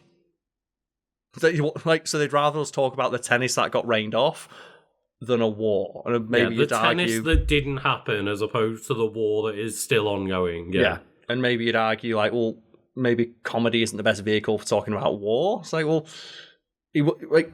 they're not going to joke about people dying in the war. It's the role of comedy throughout much of history has been to hold a mirror up to society and speak truth to power, which is very difficult to do when those in power are telling you not to talk about the thing, which, as you might imagine, as a comedian, at least a good comedian with a conscience, they probably don't like being told that. Yeah, and I can appreciate the like idea, the sentiment, because we very much like to stray away from heavier topics on this show because we're trying to make a comedy, talk show, podcast, whatever you want to call it. Like, we generally stray away from things that involve like people dying. Yes, but also as well, we're not called. The format of this show isn't to talk about news stories that happened this week. Yeah, exactly. Like, we are trying to create like interesting but fun conversations, and the idea is to like base around wiki pages we think might be fun rather than an interesting the conversation news in the world. Yes, and if like the BBC is telling you not to talk about a big news story, that's kind of a problem given that the BBC is the British Broadcasting Corporation and it is supposedly owned by the public and should serve the public interest and public good, which you could argue it's not doing when the higher-ups are telling you not to talk about British foreign politics, because they would embarrass higher-ups at the BBC who have connections to the Parliament, which is a problematic thing of like, well, why the fuck would I care if I upset someone at Parliament? Yeah, it's because the person at the BBC is mates with them and then doesn't want to upset them via that. And which is, again, that's an issue, right? And it's insidious. Same thing with like the whole like gender parity thing of it got framed in the press by the predictable elements of like women need to be the BBC needs to be told that women can be on the show. And it's like, no, it's that the BBC is so fucking insular and this industry is so shitty towards women. Unless they're specifically told you have to put women on the show, they won't. And as a result, female comedians are not being given a fair chance. And if anything, the shit male comedians who are friends with everyone else are getting more of a chance than they deserve. Like I said, it's not a meritocracy, which it should be. No, not at all. And a big difference as well that I want to point out is, as you mentioned, this is sanctions from above to not talk about certain things, whereas for me and you, it's personal creative decisions that we choose to try and keep things on more light-hearted topics. And obviously we're not afraid to talk about more serious things within those interesting topics, like, for example, the gender disparity and problems like that. But we generally want to do our best to keep things relatively entertaining. So when people suggest topics of cover this war, please, it's like, well, no, we make a creative decision to not do that because we don't feel equipped to make that into a comedy show. Yes. Or entertainment show, whatever you want to classify it as. But I just find that, there's many stories like that have emerged over the years, and it's disheartening because it is otherwise something that people watch for. It's light entertainment, and you don't expect something like that to have such a dark, just behind-the-scenes story, right? It's like the whole thing about how many stories do you hear about producers on shows like that? It's been huge pieces of shit. Yeah, and I mentioned earlier Catherine Ryan. One story that I really gained a lot of respect for her is when she was still a lesser known comedian, she got the chance to appear on a roast show where they roast one another and refused to do so because Russell Brand was going to be on there. Yep, and she's one of the people who called out Russell Brand for his shit years ahead of it all coming to a head. And she was almost blackballed from the industry because she dared to speak out against someone, and she only managed to survive through the sheer force of her own personality and the fact she's a fucking fantastic comedian. Yeah, exactly. Again, a very funny person that I'm really glad managed to still break out, but got absolute shit for sitting there and being willing to stand up to Russell Brand as a predator and call him the fuck out, and then basically just got shit canned for a while. Yeah, and he tried to flex his connection with the industry to get a blackball, and it didn't work. Or at least, didn't work enough. Didn't work enough, no. Yeah. And it's the fact that she got more shit for that than Russell Brand did for being a sex predator. At the time. Alleged sex predator, do we have to say that? Do you know what? He's a fucking weird dude and I don't like him. Either way, that's fine, we can say that. I can confidently say I think he's an asshole. Yeah. The sexual allegations are allegations at the end of the day. Nothing has been proven as far as I'm aware, but either way, a fucking horrible person from the looks of it. Yeah. And we're allowed to say that because that's a fucking opinion. Yeah. It's my opinion that he's a weird prick. Yeah. And, speaking of, getting more gender equality on the show, the series currently airs on BBC Two and is now presented by Sandy Toksvig. And I love Sandy Toksvig. I think Sandy is excellent, and I enjoyed Stephen Fry's hosting, but like the more and more I see Stephen Fry nowadays, the more and more I'm putting him in like the weirdo arsehole side of the industry. Of like Speaking of that, like Stephen Fry, who was like on record, like, hey, abused people should stop talking about it and get over it. It's like, really, Stephen? Really? Like every time I hear a quote come from Stephen Fry in the past like 5 years, it just lowers my opinion of him further and further. I'm like, man, you had a very good, most people's opinion of you in the public eye was very National strong treasure, right? when you finished QI in 2016. Yeah, he was like held in the same regard as people like David Attenborough, just like he's a national treasure. And now, a lot of the times I see him speak, it's like, oh, you are, at very least, just a bit of a selfish arsehole, if not way worse. Yeah, as I said, he's just on record as like telling people who are abused as children to get over it and not make it a huge part of their personality. It's like, cool, Stephen. Great thing to say as a ambassador for mental health. Like something that I saw relatively recently of like getting asked about, I can't remember what current world situation it was, but it basically, in summation, he said, I'm old and rich and really don't have time to care anymore. Which is weird because, again, he was an outspoken advocate for mental health for many years and presumably still is for some charity, I imagine. And it's a weird take to have of like, I'm going to publicly just say, I don't give a shit because I've got mine. Instead of just saying it's a complex issue and it's not I don't think I'm right. So, like, you give the stock default answer, right, that all celebrities presumably get coached to by their PR people. Yeah. Well, the fact, he's an openly gay man in the media. And when he gets asked about, hey, there's like people are being shits to trans people, that you were treated like shit for being gay. Do you feel any sort of like camaraderie with like, trans people out there? Do you have any advice for them? He tells like, no. Fuck you, got mine. So, oh, cool. Yeah. One openly gay dude on TV and he's just a shit. Well, that's how you got Sandy, right? Not obviously one person at this point, like there's a lot more, but he was definitely one of the earlier people on the BBC who was openly gay, right? But replaced by Sandy, who is an openly gay woman. And he's seemingly a much nicer person than he is. I didn't put two and two together. That's why I mentioned it.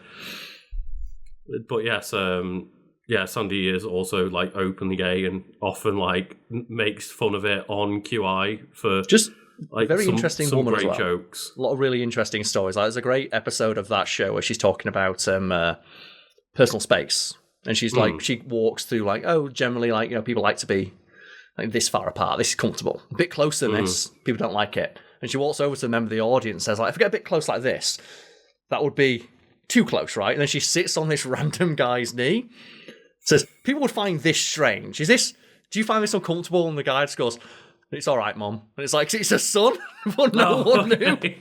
And everyone's like, wait, is she just going on to this like guy in the audience just sitting on his knee? It's like, oh, it's a son. Man.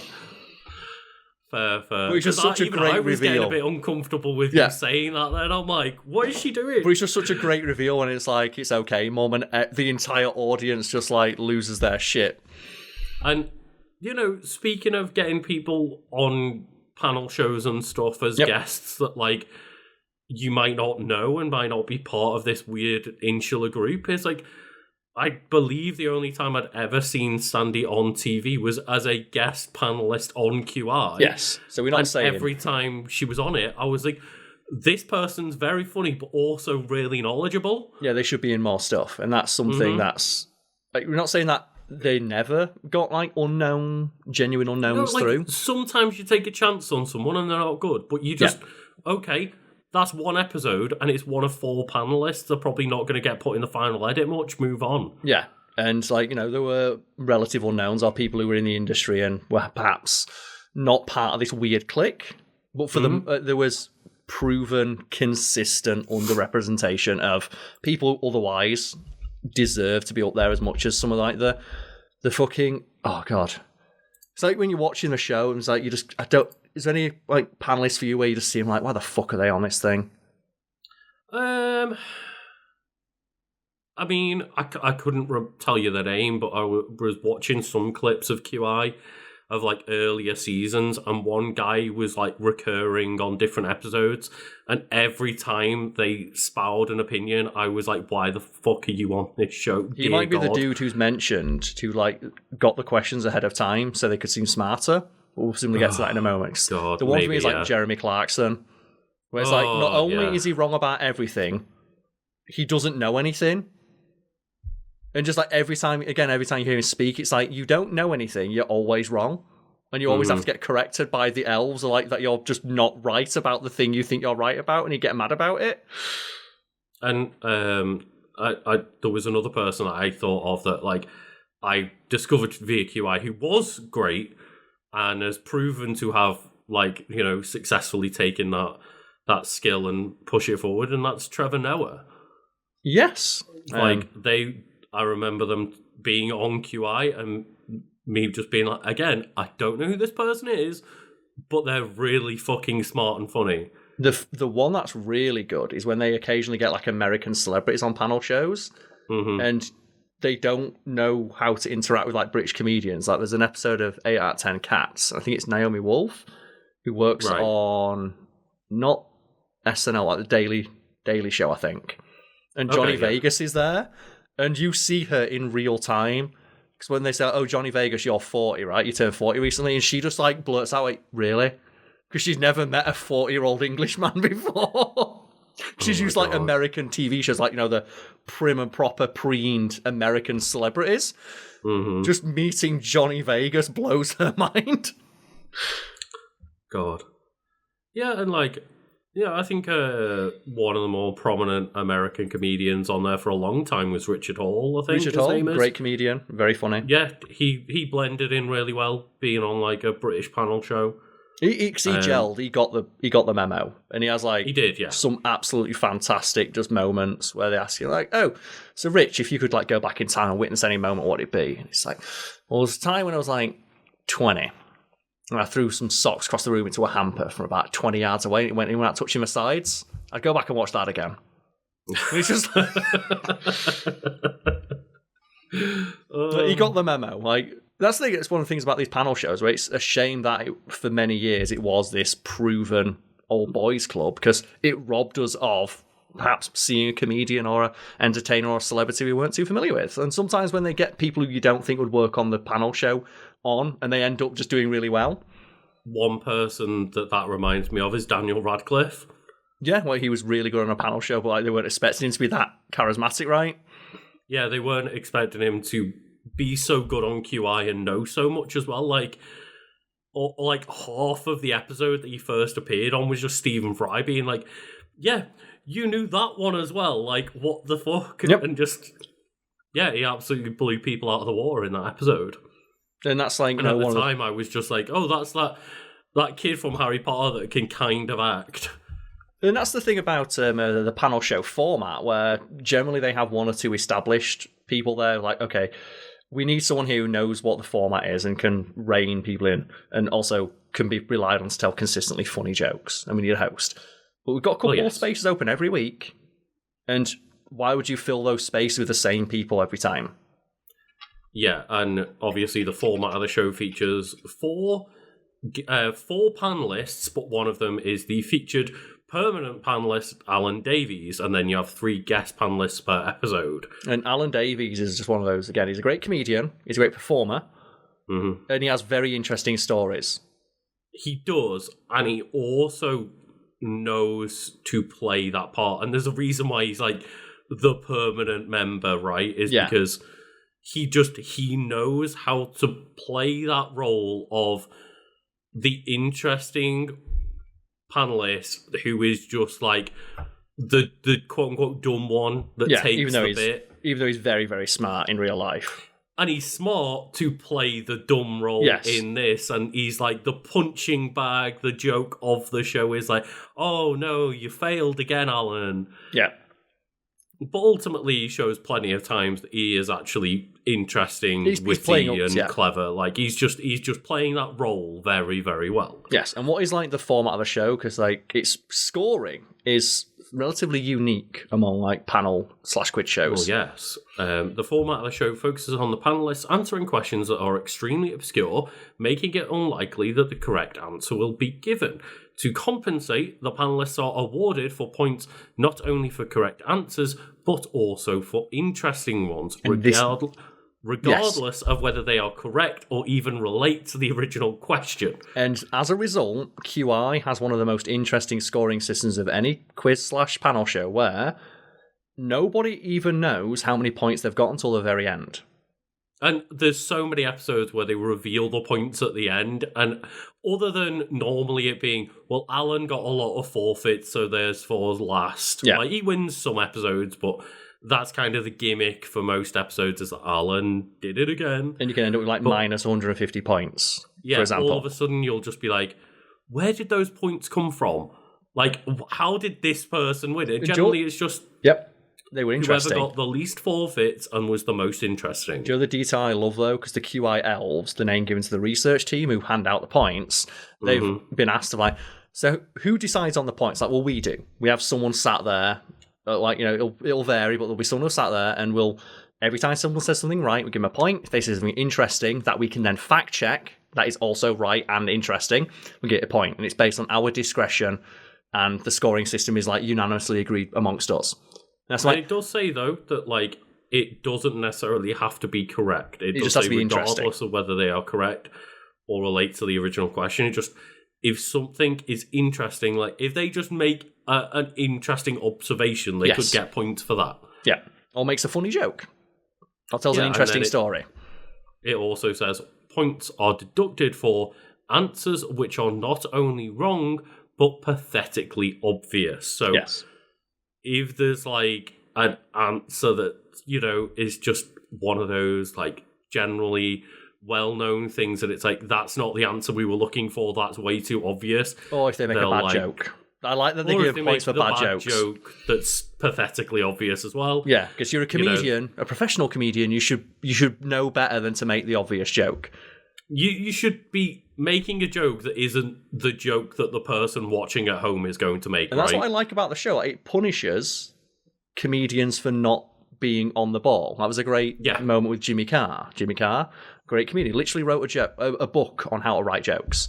And it's like, what's the number one thing searched for on the internet? And Jimmy Carr just goes, gentleman's special interest literature. Like, obviously, the joke, right, is pornography. And just, boo, boo, boo, you're wrong. Also, you're wrong, and it's an obvious joke. Like, you're a comedian, Jimmy, make a better joke. Like, work a bit harder than that, yeah. And I like that it punishes comedians for telling lazy jokes. I wish more panel shows did that. Because most panel shows are chocked full of people telling lazy-ass jokes and not getting called out for it. I would love it if on, like, Mock the Week, if every time they made, like, a fat joke, they just got, like, you lost points. That's the one thing I like about the format of Mock the Week, is when they do the bit where they're allowed to do, like, the on-the-fly, which is probably rehearsed, stand-up, right? And you can see who's good and who's not. Like, it's basically Dara O'Brien will just buzz you out when you stop being funny. And there's some comedians where you look at them, it's like, oh, they don't last very long on stage at all, right? No, they come in, make one joke really poorly. Because that's the thing, some of them come in to make one obvious joke very quickly, but they do it very well. Yes. And like there are some people who can get away with it and charming and clever enough to do it that way, but there's other people who just walk up to the mic, struggle, make a shit joke, and immediately get buzzed back of, like, sit down. Yeah. And that's one of the things of, like, and why is it that those bad comedians keep getting on the shows? And you find out, oh, they're friends with other comedians. They went to university. Like Andy Parsons' sister's boyfriend. It's like, how was he on Mock the Week for 5 straight years when he never told a funny joke? Whose wife did he sleep with to get on that show? Andy Parsons is the most unfunny motherfucker. Like, he was a black hole of charisma. He wasn't funny. I hate his fucking egg-shaped head. His delivery is terrible. His jokes aren't funny. And he's so smug. Yeah. Like, his whole character is that he walks up on stage and he goes... And people laugh before he tells a joke. And it's like, he's never told a joke. And he was on every fucking episode for 5 years straight. Oh, unsufferable. That's a black hole of charisma. Insufferable, right? Yeah. But yeah, the bad answers on QI, these answers referred to as forfeits, are usually indicated by a loud klaxon and alarm bell, flashing lights, and the incorrect answer being flashed on the video screens behind the panelists in just big, blaring words of shame of fuck you.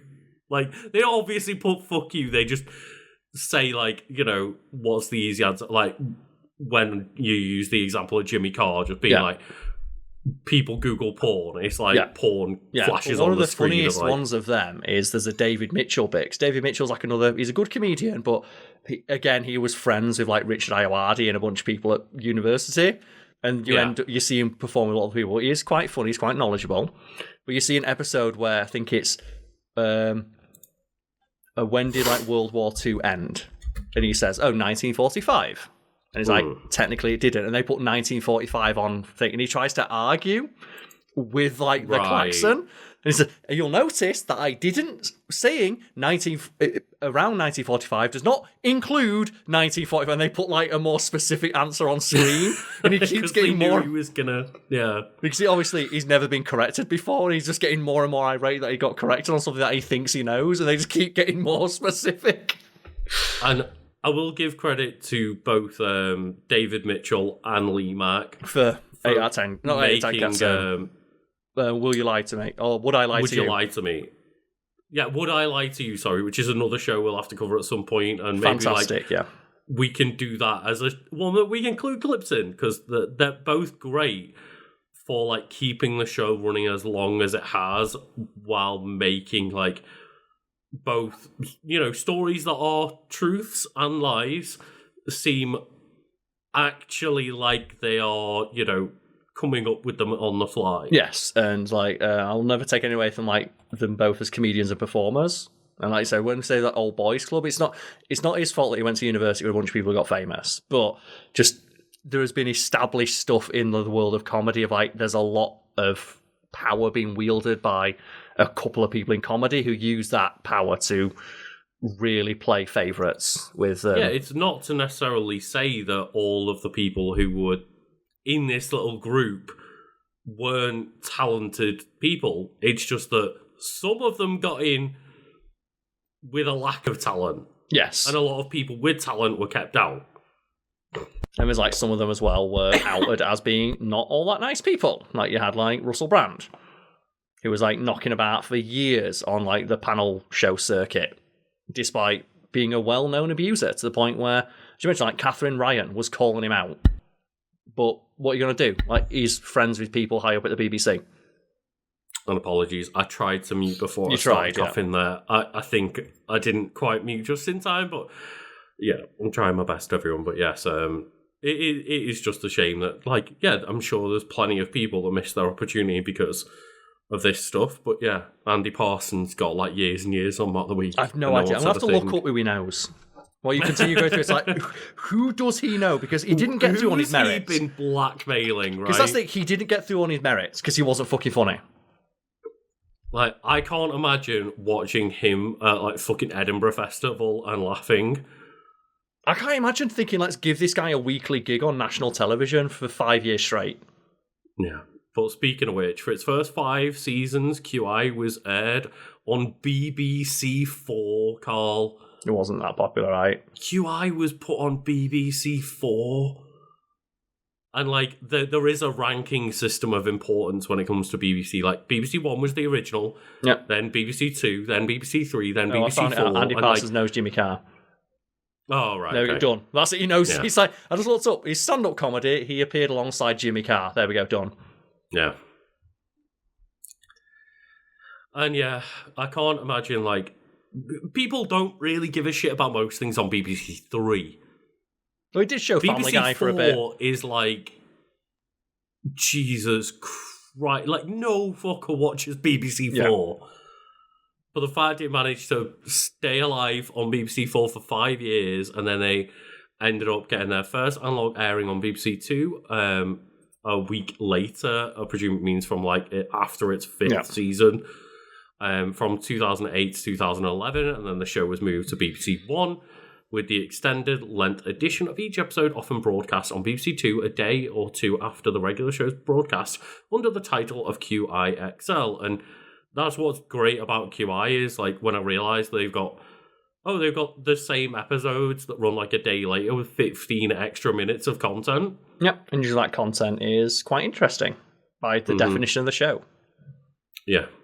And there's, like I said, there's some episodes where you skip them. It's like, okay, who's in this one? It's Sean Locke and Jimmy Carr. So that's going to be a good episode. Who's in this one? It's Andy Parsons and Ed Byrne. It's like, okay, I'm going to skip this one. I thought you were going to talk shit about Sean Locke. No, Sean Locke is one of my favourite comedians. Like, rip in peace, Sean Locke. I was like, hang on a minute. One of my favourite deliveries on any line of any joke is Sean Locke, where it's like, Sean, again, on a panel show, very, very good off-the-cuff comedian. Sean, what advice would you give someone who's, like, just gone through a bad breakup? He goes, well, the classic is, you know, you go to an airport and you get on the first plane that's leaving. You arrive in Leeds. It's just so good. Or, like, we have to give a shout out. Anyone out there who wants a laugh, go look at him up on, like, 8 out of 10 Cats Does Countdown, where it's him reading the story he wrote called The Tiger That Went for a Pint, which is fucking phenomenal. Him alongside John Richardson, of him just winding John Richardson up and man, speaking of comedians who are funny. John Richardson, hey, I've got OCD. Cool. Are you going to tell a joke? No, I'm going to tell you about my OCD, though. Or when he talks about, like, I can't get laid.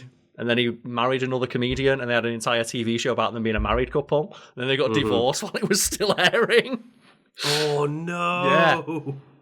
I didn't know that. Yeah, he got divorced while he had a show on the TV about how, like, oh, look, how do we make our dysfunctional, like, marriage work? Well, clearly you didn't.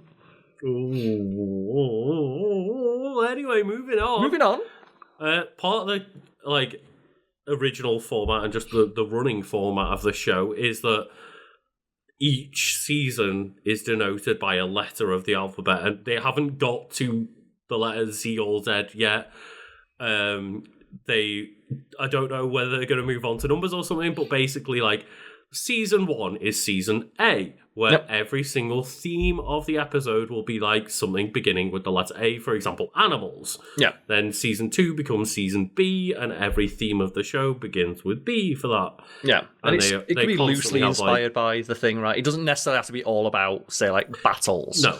It's very loose, as you say, theming-wise, but just it's generally, again, like a loose jumping off point for comedy to be made. Yeah. And quite interesting things to be mentioned.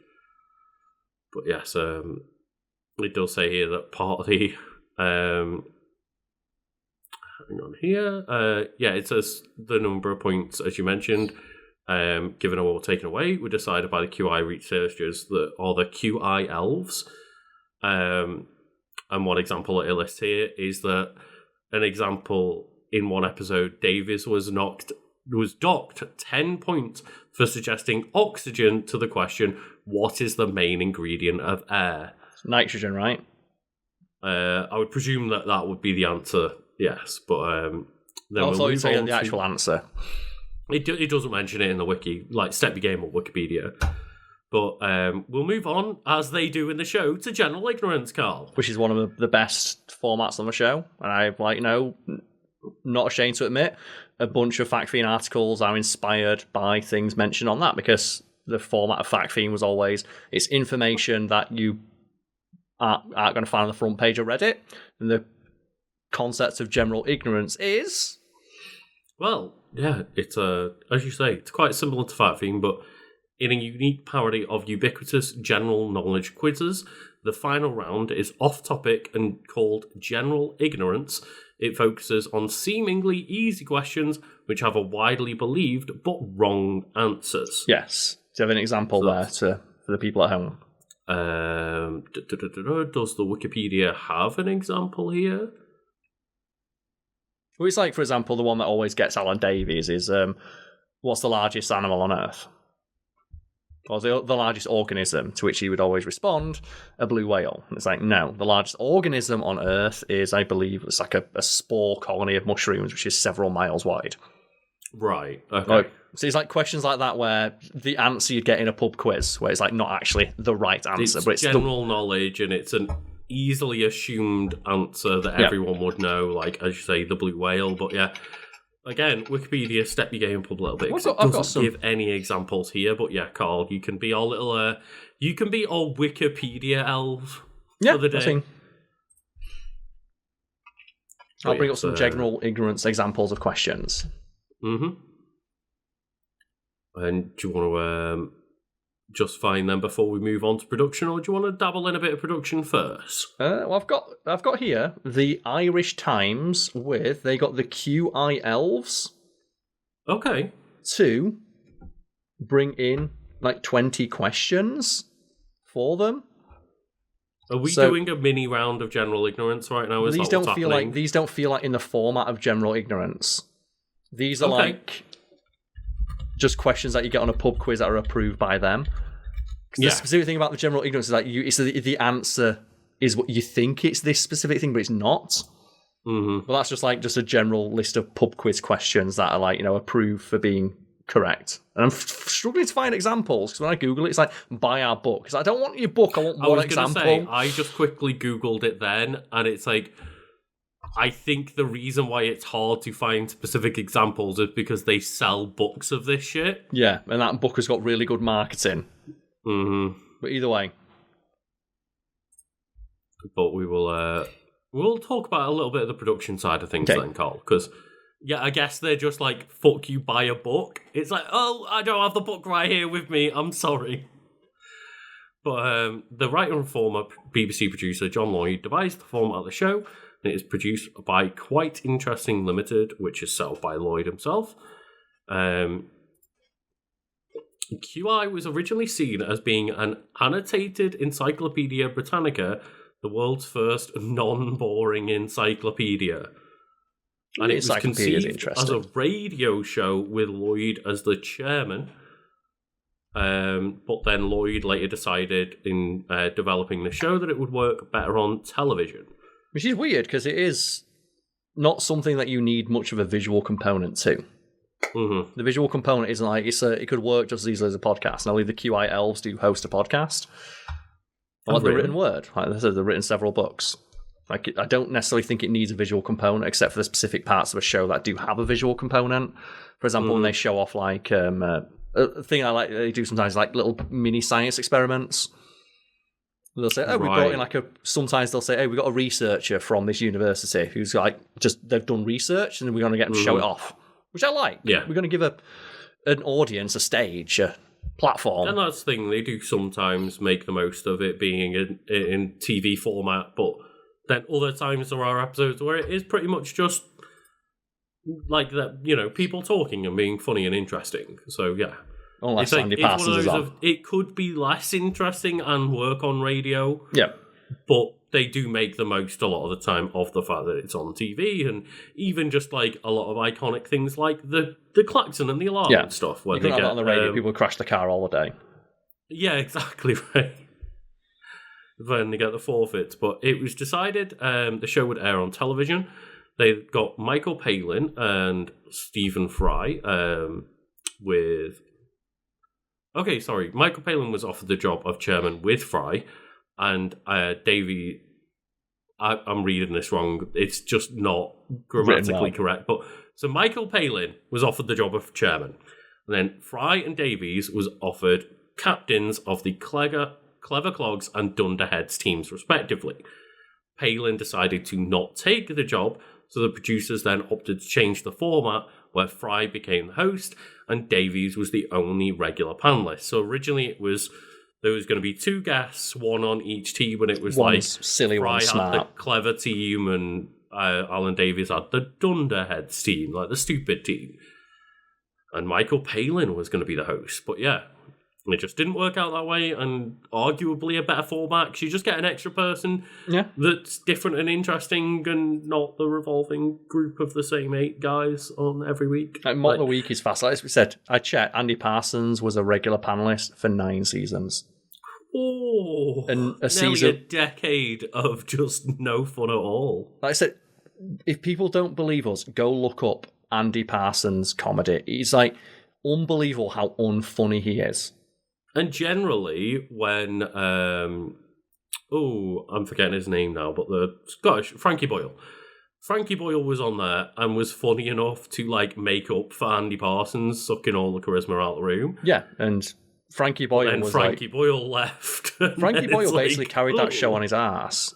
Yes. Because he was known for telling very risque jokes. He used to write for Jimmy Carr, I believe. That's how they met. Right. He was a joke writer for Jimmy Carr until he realised I'm funnier than you. And he got them so much play by telling very risque, offensive jokes. But he tells like dark, offensive jokes the way they're really meant to be told of, I'm holding a mirror up to society. For example, once like he was forced to apologise for joking about Prince Harry shooting people from a helicopter in Basra, I think. And he wrote like a letter in like The Guardian or something like that, apologising, saying, I found out that Prince Harry was in a different part of the world at that point, shooting people from a helicopter there. And he never backed down from like speaking truth to power. Like one of his most infamous jokes. So, things you never hear during the Queen's speech. And this got him in a lot of trouble. Right. And he was like, he went up on stage and went, I'm now so old that my pussy is haunted. And that got him so done. He got in so much trouble because he made fun of the Queen and he got told, apologise for that joke. He's like, no, she's a public figure. She's not above being made fun of. Yeah. Fair play to him. And I don't know whether it's the most recent season, but I know that he was on one of the recent seasons of Taskmaster. And I saw just like a little bit clipped out of him saying that, like, again, making light of the fact and making fun of it. He was like, maybe if I told less, like, or maybe if I told safer jokes, then I wouldn't be sitting here on fucking Taskmaster right now. Yeah. And it's like, yeah. But maybe if he just played it safe, like every other fucking comedian did, then he wouldn't have had to have, like, quit Mock the Week. Yeah. And he would have been able to just coast off that for a decade like Parsons did and make a shit ton of money. Well, you can see as well, like his actual passion when he does his own shows that he wrote and produced, and he would always make an effort to invite on comedians and experts who are women and from minority groups. He would always make an effort to do that because he wanted to hear their opinion, and he would use his clout as a straight white dude who was like has some pull in the comedy world to make it so that they had to put those people on his show. Yeah, and I believe, like, both clashes of, like, Mock the Week trying to rein his jokes in and trying to not let people like that on the show were the reasons that he ended up leaving. Because he would talk about how he got to the point where he was in the writer's room and he would get asked. Like, the one that he always says, like, Sarah Millican, a very established comedian in her own right now, he was trying to push her on the show for years. And every time he suggested her, they would say, to quote him, no, we already have a woman on this week. And he was like mad. It's like, I'm not suggesting her as a woman, I'm suggesting her as a comedian. You asked for a comedian, and they say, no, we've already got a woman on this week. And that's how they saw it. Like, they didn't see her as a comedian, they saw her as a woman. And they already had one on, so they didn't want another one. And it's like, but our panels are 5 guys. Yeah. You never moan when I suggest another white dude. No, exactly.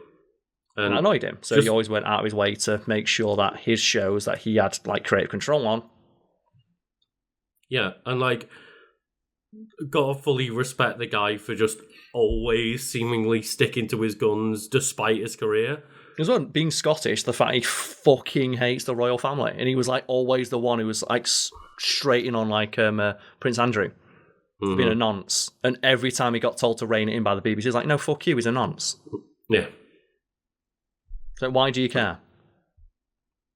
Like, why are you protecting him? Do not defend this fucking knobhead. And just the last category I want to touch on here, Karl, before we round it out, is just questions seen beforehand. Yes. And the makers of the show insist that the answers are not given to the panelists beforehand, unlike most other panel shows that we still watch in the UK. Apparently, that is like quite a shock to some contestants when they appear on the show. And there's like a few noteworthy episodes where you'll notice that. You said like they'll edit people out if they're not funny. There's a couple episodes where like there's people in there, they just don't say anything. They just don't ever get put in the final edit because they've got nothing. They've got nothing to say because they didn't have a chance to write any jokes beforehand. I said Mock the Week, where there's the moment of the show where it's like, oh, we're going to give you a random topic to talk about, and for some reason that random topic always seemingly coincides with that comedian's 5 minutes they've written for a stand-up set. Whereas in Mock the Week, it's like, nope, you don't get the questions ahead of time. You can really tell who can think on their feet and who can't. Yeah. And the host is given a list of questions about an hour before the show airs, but that's just for preparatory purposes, just for them to be able to know like what they're reading ahead of time and stuff. But also like for pacing reasons, right? So this is how many you've got. This is about halfway through the set, so if you get asked to hurry along, you get asked to hurry along. And it does say that the guests are forbidden to ask for preparatory materials or other help at all. And Alan Davis never does any preparation. Because that's, he's a improv comedian. He's suitably confident in his ability to improvise. And that he's lived an interesting enough life. But there's one guy I'm aware of. It does say here. There's one, and you can tell. As soon as you know who it is, you go watch their episodes, you can tell. Because they always just have, seemingly, a story prep for that exact moment. Okay, so it doesn't outright state who it is here, but in a 2010 interview with the Radio Times regarding the current state of the BBC, Fry revealed that one of the regular panellists insisted on seeing the questions before they appeared in the show. And the quote is, "There's only one regular guest who always insists on seeing the questions beforehand and prepares for them. I won't tell you his or her name," he said. "It really annoys me, in fact. One day, I'll make sure that person is given a list from another program because they don't need them." Okay, so... And it says, following his comment, people asked Fry to identify the guest, and some posted their own speculations.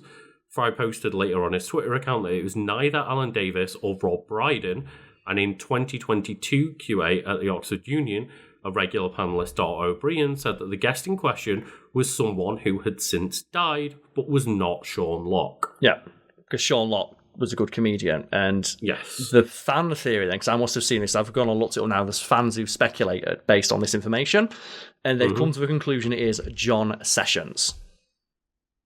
John Sessions. And if you Google his name, you'll see his face, and you go, oh, that prick from the show, where he never actually has anything funny to say, but he's always... Oh, yeah. That prick. That bellend. That was one of the people that when I said that I would see their face come up in the clips from the earlier seasons and be like, oh, not this guy again. Yeah, where he seemingly... And I think was even... The reason why people single it out is because there's a moment in one of the episodes where... he goes through, all of a sudden you see Stephen Fry just flicking through his cards. The other proposed one, and he's also someone who's very unfunny, but I'm pretty sure they're still alive. But they seem like they might be one of the people who knows, is Rory McGrath, who is also painfully unfunny. But there's an episode... Oh, yeah, that's another one of those faces that I saw and hated every time they'd come up. Yes, and the reason why people think that is because there's an episode where Stephen Fry seemingly confirms that they know what's written on the card, where he's like, oh, he asked him a question about a bird, and Roy McGrath is a self-admitted ornithologist, as well as being just a piece of shit, according to people who've met them in the comedy world, where he just lists off 15 facts about this bird in a row, and Stephen Fry just says, in a mocking tone, that's everything I've written on the card. So it's... People are unsure if it's him or John Sessions, but if you go watch any episode with those two men in them, both of them are horribly unfunny, and both of them don't actually tell any jokes, they just tell you what the fact is. And also just every time they say an opinion, it's just a shit opinion. And, just as I mentioned today, Dara O'Brien said it was someone who died that wasn't Sean Locke. So presumably it was John Sessions then. Yeah. But yeah, it doesn't particularly talk about much of the actual process of research here when it comes to that. So there's not much real point in talking about it. It just kind of lists the elves and who they are and stuff, and it does say that they're able to communicate with the host during the show and provide correct information and other people involved and stuff. But I do like when they do that though, because I love when you get one of those smarmy people on who's I'm going to tell you a fact that I definitely know, and then there's Stephen or Sandy will get a fit word and it's that's not true, and you can see in real time the person being oh, and they either double down or they accept and go, that's actually something interesting that I've learned. And it's like a really good way to get just a glimpse into that person's character of like, how is a person a good way to... How defensive are they going to be over that correction, right? A really good way of like just getting a viewpoint of someone's character is how do they act when they're proven wrong? And someone who admits that they're wrong or accepts the information. And like some of the people who've not accepted the information, one of them is David Mitchell, another one is Jeremy Clarkson. I'm not saying it makes them bad people, but it just gives you a glimpse of like what happens when they're corrected for saying something that is patently incorrect, as proven by like a room full of people with PhDs. It's like, no, I'm just going to explain harder why I'm actually right. Yeah. And it does say that their podcast, the QI Elves podcast, No Such Thing as a Fish, began on 8th of March 2014, and it doesn't mention... it doesn't mention it stopping at any point. I think it's still ongoing. It might still be going, and I'm sure they delve plenty into the actual process of research there. So I guess go, give that a follow. I'm sure I will now, because that gives me like fucking 10 years worth of a podcast to go back to, which sounds like gold to me. And 10, No Such Thing as a Fish is based on one of the most infamous facts from the show. It's taken from an entry into the Oxford Encyclopedia of Underwater Life. Yes, where there's marine biologists who come to the conclusion that there's potentially no such thing as a fish, because fish is such a broad term. It can't really apply to any specific thing, because fish as we understand them are so different. Likewise, there's like one question that they've had to re-ask on the show multiple times as science. Moons that the Earth has? Because that's like as science catches up with the science of like, first it's like, how many moons do we have? 1. No, we've got 50. What? Next episode, they do a few seasons later. How many moons do we have? Okay, no, well, actually, no. Experts have changed their mind, and now it's this many. Yeah. And every time they ask Alan Davis, and you see Alan Davis, and he's like, "Oh, I know this one. You've asked me this before," and he gets it wrong again. And like, that's one that at first I got frustrated at, like Alan, of like, no, but last time you said it was this, and it's like, yeah, but science is an evolutionary process. We keep learning more things, and we will update that information if it's been changed since we've said it on the show. Yeah, likewise, there's one of when they just straight up make mistakes, they rarely do. There's a couple of examples, like the triple point of water, like 0 degrees, I think it is, the triple point of water, but it's actually like 0.001, which is not a major difference, but it is a difference. It's notable, right? Notable, yeah. And they are sticklers for being correct, so when there are mistakes like that, they do tend to issue either retractions, apologies. So they sometimes address them on the show, sometimes on the podcast, sometimes humorously on the website, but they always try to present correct information with the knowledge and information available at the time. Yeah. And it's naturally a show that invites the pedant as well, isn't it? Yeah. I'm sure if you go listen to the podcast, though, they will have a lot more to say about like the actual research process and how they find these things, and how they update these things that they got wrong, and figure out that they got things wrong, or figure out that they need to reintroduce new information about old questions and stuff. Well, usually it's just because there's that internet law, isn't there? Like the quickest way to get a correct answer is not to ask the question, it's to post the incorrect one. Because there's always going to be an internet pedant out there. 50 people will immediately jump on you and like correct you immediately, right? It's like that lass who's like, "Oh, I've got a job as a programmer, and it's so easy because every time I've got a problem, I've got an account with an obviously female name where I'll go onto our programming and just post that as if it's right, and within 5 minutes some smarmy dickhead will correct me, and I'll just copy and paste that into my work without fail every single time." And I did just get the guest appearances up. Can you guess the one person that has 47 appearances, which is the most by one on the show? So Phil Jupitus? He's on it a lot. They are at 46 appearances. They are the second most appeared. Phil Jupitus is on it a lot, and Phil Jupitus tends to be quite funny. He's a bit of an acquired taste. Yeah. Like, it can be very funny sometimes, then other times it's like, why are you here, Phil? Jimmy Carr? Jimmy Carr's at 43. He's in third place. That'll be Sean Locke. Wait, is it Sean Locke? No, Sean Locke's down at 6th place with 27 appearances. Can I have a clue? They are someone that's quite a musical comedian. It's not really Tim Minchin, then, is it? He's been on No, like it's one. not Tim Minchin. Musical comedian. Oh, it's Bill Bailey. It is Bill Bailey, yes. Do you know what? Bill Bailey, that guy's fucking funny. Yeah, Bill Bailey's great. Bill Bailey's fantastic. And interestingly as well, we mentioned like female representation. Joe Brand, I imagine, the is up number there. 4th appearance, like 4th most appearances, Joe Brand with 42 appearances. But then it seems to be like then down to like the woman with the second most appearances is Aisling B with 18 appearances. Which I think sums it up, right? Like, you don't even need to say anything else that there's like 5 guys who've got 40 appearances between them, and then there's like the next highest appearance by a woman is 20. And that's she's a very good comedian in her own right. Like, Aisling B is great, but she's had half as many appearances as other comedians. Yep. So go on, tell me some like male comedians who've had more appearances than she has, and was unfunny ones, at least in your opinion.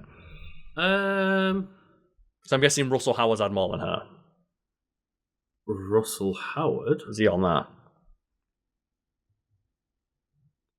So he was on a few episodes, but doesn't seem to be up in the higher numbers now. I just remember his appearances being really bad because he didn't have research beforehand, and it's really obvious when you watch him on Mock the Week that he got given information ahead of time. I literally can't see Russell Howard's name. Maybe it just didn't appear enough. Let's go on. What are some other names on there then? But, above Aisling B. So other people above Aisling B are David Mitchell, Sean Locke, Rich Hall, Ross Noble. So, like, to be fair, they're all good comedians. They're all good comedians. Jason Manford, Josh Widdicombe. Oh, how does he get on everything? Like, have you ever laughed at a single joke he's told? That I think like they're clearly like a charming person, but I don't class them as funny. I've never laughed at anything he's ever said. Yeah, ever. Like, they're just a bit inoffensive, right? But that doesn't mean he's funny. No, but that's why I think they appear on a lot of stuff. Maybe. It also helps that they're friends with a bunch of other comedians. That's the amount of people that are above Aisling. Okay. So to be fair, there's not that many people. Save for Josh Widdicombe, they're all pretty funny. Yeah. Then underneath Aisling, you got Holly Walsh, Clive Anderson. He's not bad. He's more like... He tells interesting stories, but I don't think he was being that funny. But he is a quite knowledgeable guy. Fitting for, like, Have I Not News for You, right? Yeah. Like, I think he's better on that show. He presented, not Mock the Week, what's the... Who's Line It Anyway? He was better on that. Yeah. He presented that. At least the British version, I believe. But to be fair, like, the amount of people up here, like Sarah Pascoe, Sandy Toksvig, Rob Brydon, Carrie Lloyd, Sue Perkins, and then down at, like... 14 appearances is Jeremy Clarkson, where I start to go like, oh. Yeah, we'll keep going through them. Let's just, we can gauge our reaction. People get a view into our comedic habits by our reaction to some of these names. So I've gone down. Jeremy Clarkson's at 14 appearances with Dara O'Brien and Johnny Vegas. Johnny Vegas is fantastic. Johnny Vegas is great. Dara so O'Brien's good. pretty funny. 12 appearances is Susan Coleman, who I've only seen on QI and I thought they were fine. Let's have a look. And Sarah Milliken. Sarah Milliken, a dozen appearances. Joe Lysa at 11. John fucking Sessions at 10. Then we start to get to names that I'm a bit less familiar with necessarily. Danny Baker, Giles Brandreth. He's fine, but he's one of those ones of like, oh no, he's dropped his names. All of his like stories about this famous person that he met. Victoria Corin Mitchell, who's Dave Mitchell's wife. I personally think she's funnier than David. She's funnier than David is, yeah.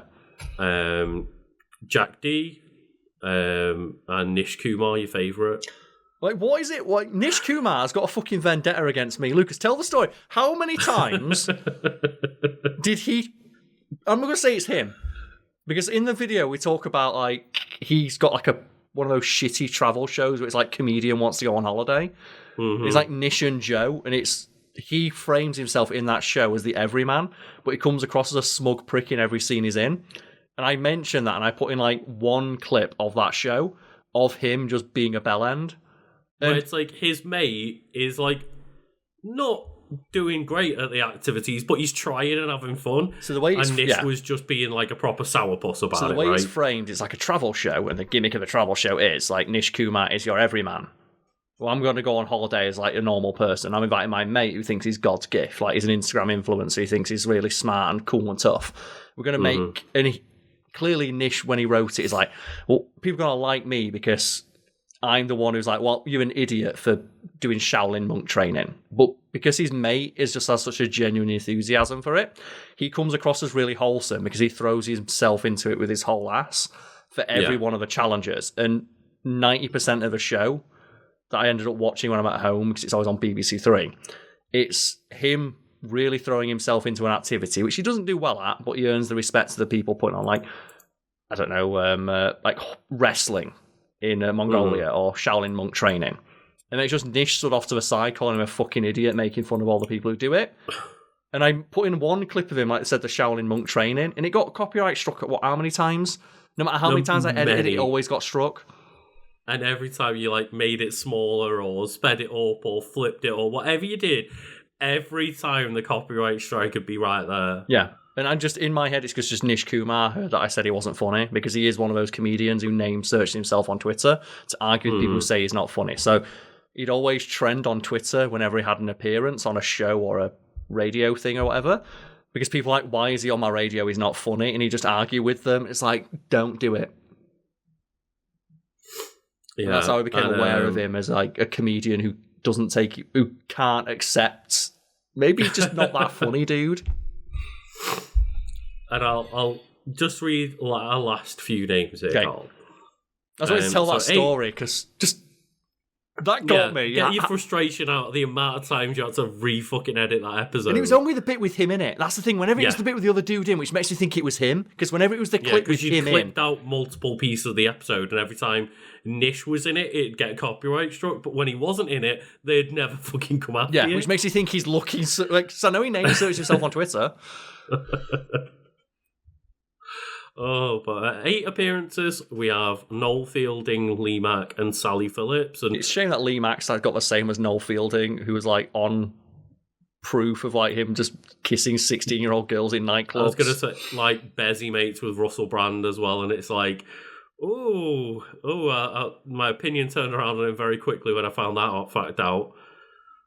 7 appearances is like when we really start to get to like, you know, names where I'm like, I can understand why you haven't been on this more. Like, got Ronnie Ancona, Callie Beaton, Rod Gilbert, Andy Hamilton, Colin Lane, Richard Osman, and Lou Sanders. And that's very much more of like a mixed bag there. Yeah. Richard Osman's a funny guy, but I can see why sometimes he wouldn't fit the format. I think he does all right on there, because I think he's more like interesting than funny. He's better on Would I Lie to You, because he has a lot of stories. He used to work as a producer for a few years. And because he works as a producer. That's why I found his podcast really interesting, because he has a lot of stories from like production side of things. Not to mention as well, he's got a really great moment on his podcast where he talks about why is every panel show the same 7 comedians. He's one of the people I've learned this from. He's actually got a bit on his podcast of why are there like 7 comedians on every podcast, on every panel show. And he's annoyed about it. And he's one of the people who's on them now. Yeah, exactly. And then the last ones I'll list are like notable as 6 appearances. So we'll keep the list of above 5. Yes. Tom Allen, Bridget Christie, Matt Lucas, Zoe Lyons, Ramesh Ranganathan, and Lisa Tarbuck. And just, yeah. He's starting to get to like, there's a barrel there. You're not at the bottom of it yet, but you can feel the bottom of the barrel. I mean, I'm still just pissed off at Ramesh Ranganathan for ruining Takeshi's Castle. So if I got a job where I got paid £1 million to watch Takeshi's Castle, I would be mad fucking hype. I'd be so hype, but instead he just sat there and was fucking annoyed at the entire experience. Also, the fact that he makes fun of the guy who won Sasuke. Like, a guy who was on fucking Ninja Warrior deserves the most respect of anyone. If I met someone, they're like, I was on Ninja Warrior, I'd be like, thank you, sir, for your service to Ninja Warrior. But anyway, Karl, we've been going on far too long about QI. I do apologise. Ah, it's fine. Sorry. We've been telling a single interesting fact. Well, that's the thing, is like, I'd feel like I was trying to rip off QI if I sat here and started ripping off QI jokes, right? It's like, oh, goddamn. Just, yeah, we do try our best to be interesting, but maybe we're not quite as interesting as quite interesting. It's also, as well, it's hard to be interesting when both me and you are sat there going, God, there's a lot of fucking shit British comedians. And it's not just like they're shit. It's annoying, because there's a lot of shit comedians that get put over better comedians. The actual good comedians that you don't see very often. Yeah, and then when you find out, why is it? Oh, they know someone in the industry and producers are all arseholes. Like, damn it! Yeah. So when you say, like, oh, they're not funny, but maybe someone else finds them funny, it's like, I know for a fact that no one did. They're just friends with a producer, and I don't like that. Yeah, but, there you go. You got, like, No Such Thing as a Fish, and The Rest is Entertainment as, like, podcast shout-outs if you're looking for more podcasts right there. There you go. But, yeah, go watch Andy Parsons. I'd rather you keep watching our podcasts, because then we get views. But if not, I understand, because I listen to so many fucking podcasts. Go watch a compilation of Andy Parsons things and let us know how you found it. Did you laugh once? Did you laugh once? Do you know those videos of, like, try not to laugh challenges? The easiest one in the world would be the 2-hour compilation of him on QI. Do you know what? I bet he uploaded it himself. Let's have a look. Oh, jokes like God. Every comedian like clips out their own appearances on shows and uploads to their own YouTube channel. I've tried to end the podcast, Karl. He's not letting me. Look up Andy Parsons. Okay, so he doesn't have his own YouTube channel, but there is a 20-minute best of Andy Parsons compilation by the Mock the Week channel. Oh God, no. I'd say don't go watch that, but maybe you do want to go watch it and punish yourself. What we should do now for the end as like a Patreon bonus is do a reaction watch Karl watch that video for 20 minutes and see what just watch me like watching comedians that I don't find funny. Like, here's me, I'll do like a watch along of anything like Ricky Gervais has ever done. God, we will not be actually making that because we don't want to punish ourselves. But also, Ricky Gervais name searches himself, so. Oh God. Thank you all for watching. Thank you to the Pet of the Week, Rosie, and just I hope everyone has a lovely day. Yeah, recommend us some comedians. Good ones. Good ones. Better ones. Ones with hair. And thank you to everyone that's watched till the end of the video. We would like to just use this opportunity to give a little shout out to everybody supporting on our highest tier over on our Patreon. Yes, if you've watched any YouTube video by now, you know what the deal is. You give us money on Patreon, we shout your name out at the end of the video, regardless of how stupid it sounds. And Lucas, what's the first name we have to shout out today? Well, the first name isn't stupid, Karl. It's quite awesome because it is B of Awesome. Ladies and gentlemen, behold your new god. B of Awesome. Ahoy, hoy, lowly mortals. Well, that's not a bad name, Lucas, but I counter it with Dan Daly, all one word. I feel like we're playing Yu-Gi-Oh right now, Lucas. And I play my Blue Eyes White Dragon. Draw your last pathetic card so I can end this, Yugi. Our Patreon has no pathetic supporters, but it does have Dan Daly! No one's ever been able to call him. Just mind crush. And Karl, the next card that I'm going to play has actually requested a clip for you to put in this edit. So okay. I guess that's your job now, but they would like to dedicate this to the goal of adding a gaming channel to our repertoire. And that is from the lovely Michael Tatum. Okay, it's $500, you have no choice of carrier, the battery can't hold a charge, and the reception isn't very— Shut up and take my money! And that's the first person so far to request a specific clip, because a joke I like to do with our end of video shoutouts is just put a random clip in from a show or a movie with that person's name superimposed over it.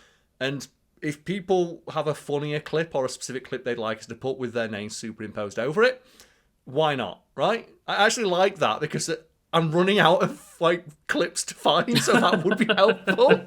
Identify this Pokemon. This is going to be a breeze for me. It's a Voltorb. And the answer is a Michael Tatum. Seen from above. And Karl, I guess another way that people can support us with their money is to just get us to read out silly names. Yeah, so in that vein, and last but certainly not least, the final person we like to shout out is Woo Won King Day Willy Wonka.